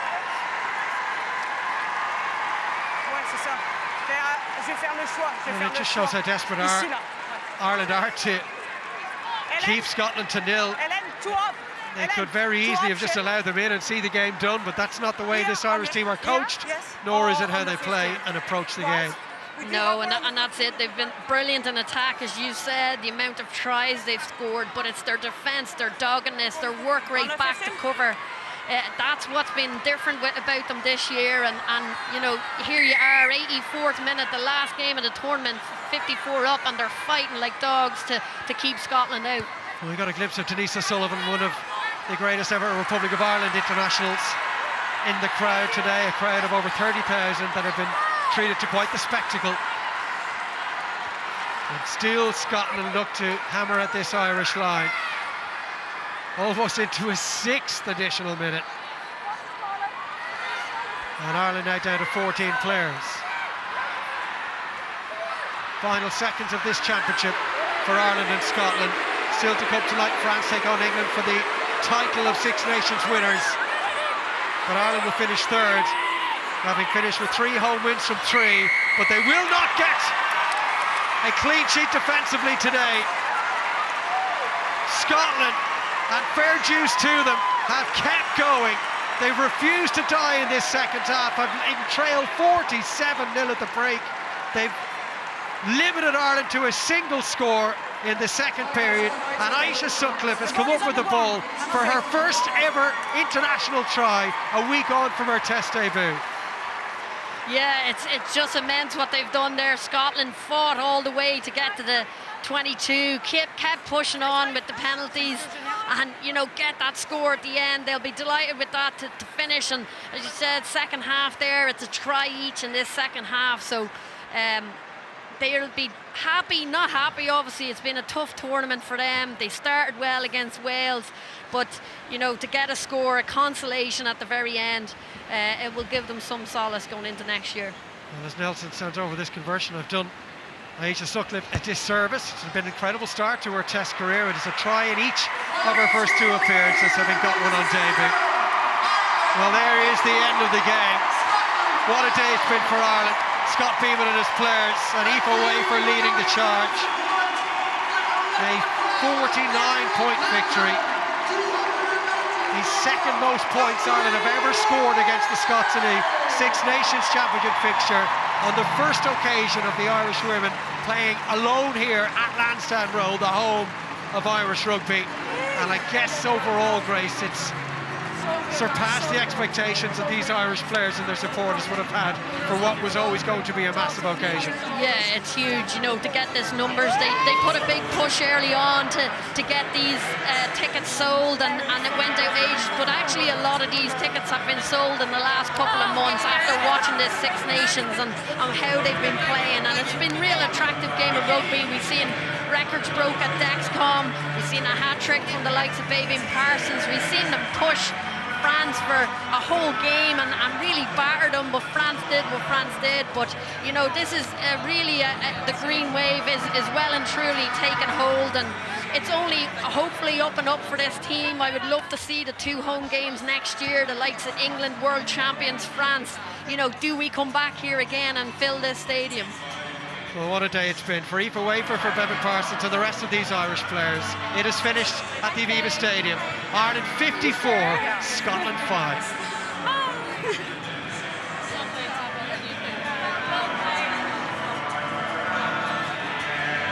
Well, the celebrations have started at Lansdowne Road. Scott Beaman, what a job he has done. The next step will be taking down one of the big sides in this championship and beyond, the likes of New Zealand and Canada. They'll get the opportunity to play some of those over the next 12 months. And the internationals to come in the autumn.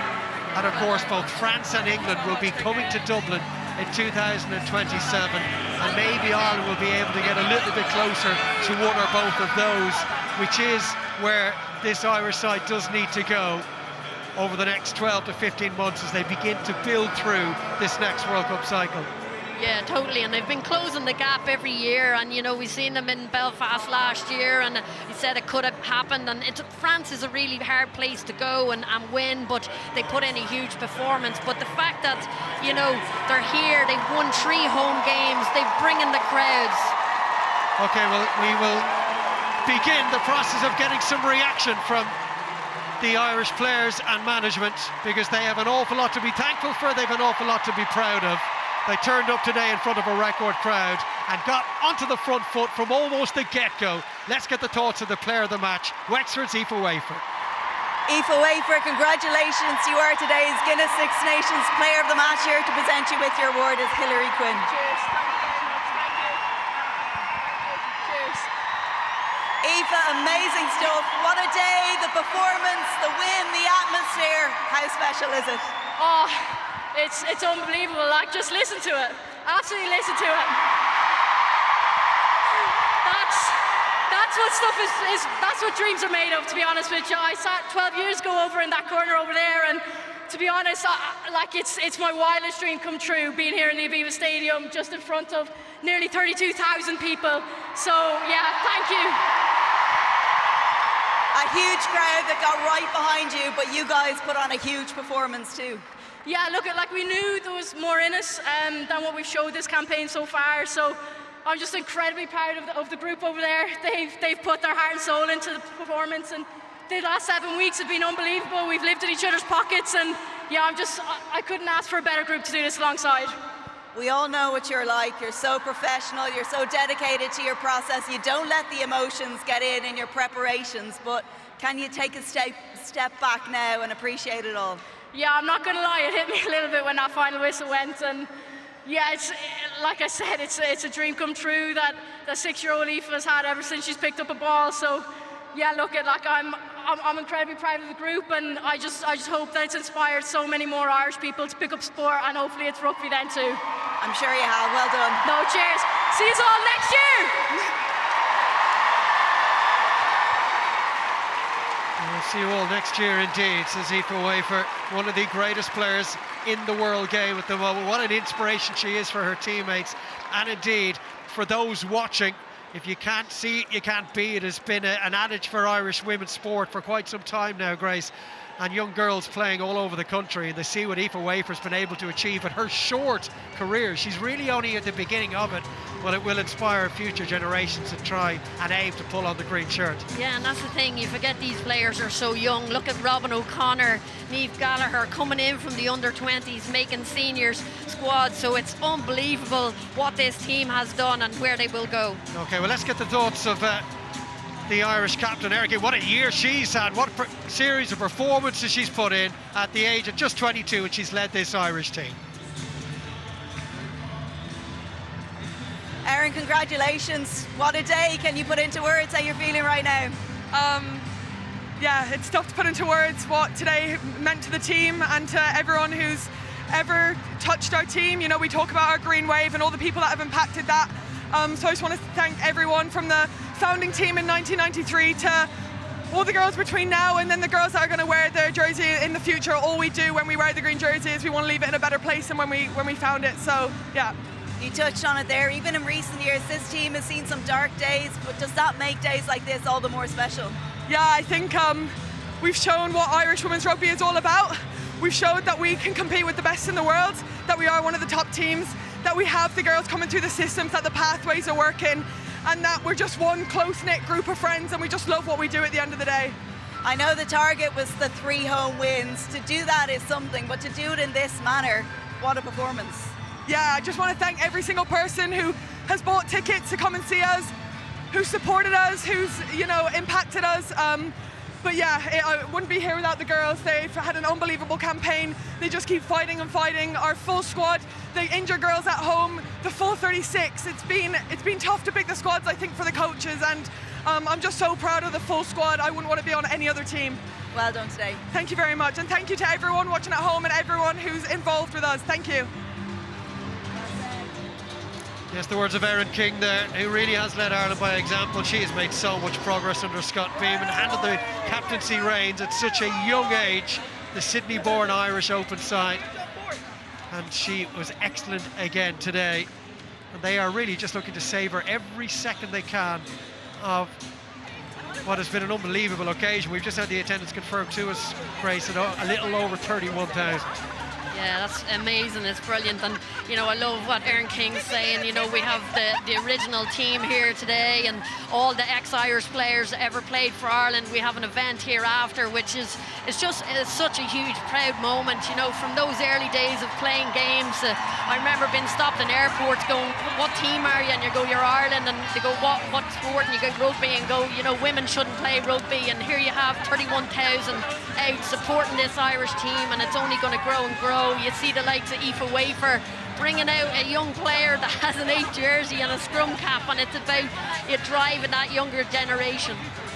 Well, we've heard from the Irish player of the match and the Irish captain. Helena Rowland is the skipper of this Scottish side. She knows what it takes to beat Ireland in the championship, but today was not their day. Let's hear her thoughts. Helen, commiserations, a tough defeat with the injuries, with the occasion here for Ireland. Were you always up against it? Yeah, I mean, playing away to Ireland, it's always going to be a tough gig. I think there's no shying away from the fact that it's been a tough campaign for us, from the injuries we've had, from the new squad, you know, post-World Cup. We've got a new lot of faces in. So, yeah, it was always going to be a tough battle, but to be honest, we are very frustrated with that first half. I think we showed second half a little bit more what we're about. Positives to take moving forward, but yeah, a frustrating day for us. What was the message at half-time to come in at 47-0 down? It can't have been an easy place to be in that dressing room. To be honest, we were aware that we were losing the kicking battle a little bit, so keep ball in hand and just, yeah, try and build some possession, because we really hadn't touched the ball first half, so just get after that a little bit. I know you'll be feeling low tonight, but maybe in a few days when you reflect on that second half, lots to build on there, and the fact that you fought right to the end and scored, there's plenty to keep going with. Definitely. I said in the circle just then that the younger players in the squad, you know, these are experiences that we learn a lot from and we'll use in the future, but I think there's no shying away from the fact that it has been a frustrating campaign for us as a senior player, going through that rebuild again, you know, after highs of the World Cup. It has been a tough one to take, but looking at the positives, we'll use these experiences going forward. Thanks, Ellen. Thank you. In the words of Helena Nelson, who must be proud of the job that her team did in the second half. One try apiece it was, having trailed 47 points nil at half-time. Well, now standing by is the Ireland captain Erin King, who is preparing herself to receive the inaugural Siobhan Callaghan Trophy presented by her father. The trophy that will be awarded to the winners of this fixture now for many years to come. And a big moment for Erin King, a proud moment for her and for her family, and for this group of Irish players who have cemented their position as the third best team in this Six Nations Championship. The next step will be trying to break into the duopoly being enjoyed by the French and English at the very top of the table. But for today, it's all about Erin King and her players. And a memorable occasion for the women's game in Ireland. A trophy presented to Erin King. Ireland finishing this year's championship at 3 different home venues with 3 victories, and they have piled on the tries across those wins over Italy, Wales and now Scotland today.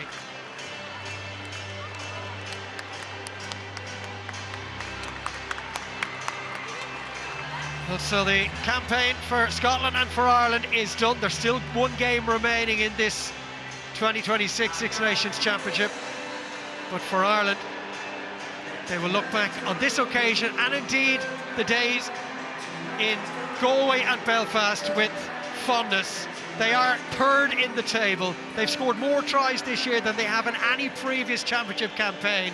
getting closer to the big two in France and England will be the next item of progression for Scott Beeman and for his players. Scotland finished second bottom, with Wales walking away with the wooden spoon.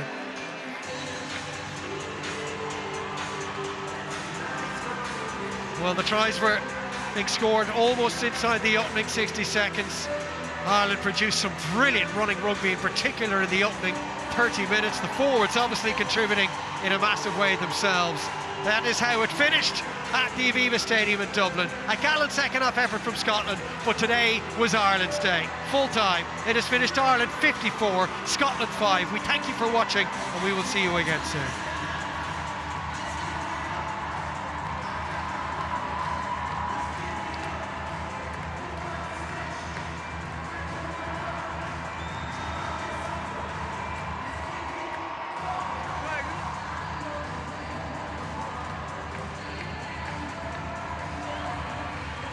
Scott, you said to us before the game that your players were desperate to get out here and show what they could do. Did we see the best version of your team, particularly in that first half today? I think undoubtedly in the first half. Part of it is learning to play occasions, and we got that bit right today. We would have liked to have kept it going. Second half was much closer. Scotland, to be credit to them, came out in the second half, presented a slightly higher sort of physical challenge, really. Around the carrying game and the collision, and we weren't able to get the points we're in the green zone. So we've shown where we are when we're accurate and we execute, and we've shown that we could have took the game even further away if we'd have kept that going deeper in the game. The target was 3 home wins. That's achieved, but to do it in this manner must be hugely satisfying for you. As we say it year on year, there's a real piece about keeping momentum going. I think each competition we've done, we've managed to create a wave slightly bigger than the previous. The challenge now is to take the group that we've got. We've got new caps come through. We've got more minutes into people that maybe had lower cap numbers, and we've got to keep that growing as a group. So challenges don't stop. We've got 3 home in the global series in the summer, 2 over in South Africa. They're becoming a really physical beast of a team. So some slightly different challenges, but hopefully it tees us up nicely for 12 months' time to come back and have a crack at your Englands and your Frances again.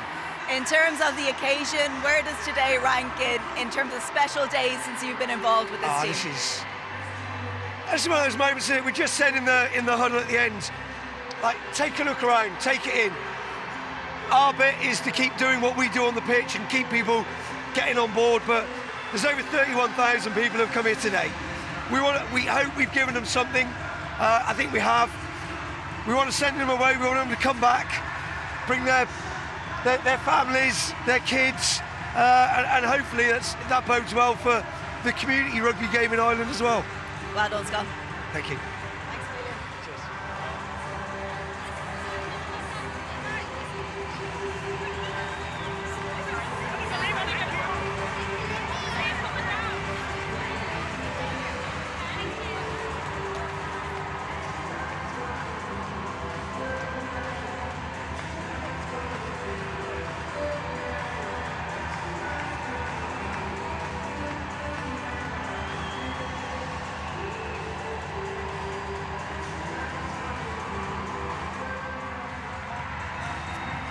Sione, a difficult day for Scotland. What are your reflections on the game? Firstly, can I just say congratulations to Scott, to Erin and the Irish team. They've obviously been building for a few years and clearly played a really successful campaign, 3 home wins. So congratulations to them.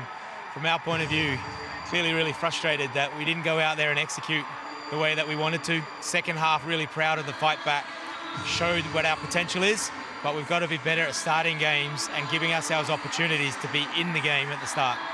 We spoke about the injuries before the game, the fact you're missing quite a bit of experience on that team. In hindsight, did the occasion maybe play a part for some of the players?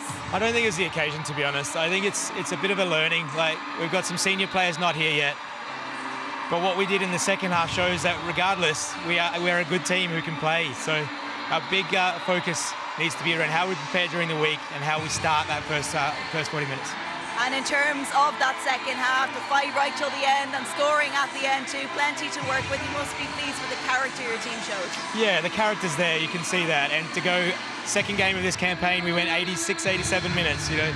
So the fight's really there. What we really need to be focusing on as a team going forward into WXV is how we start, how we play from the beginning, and actually get a chance to give ourselves opportunities to win games. Thank you, Sianu. Thank you. Thanks, Vera.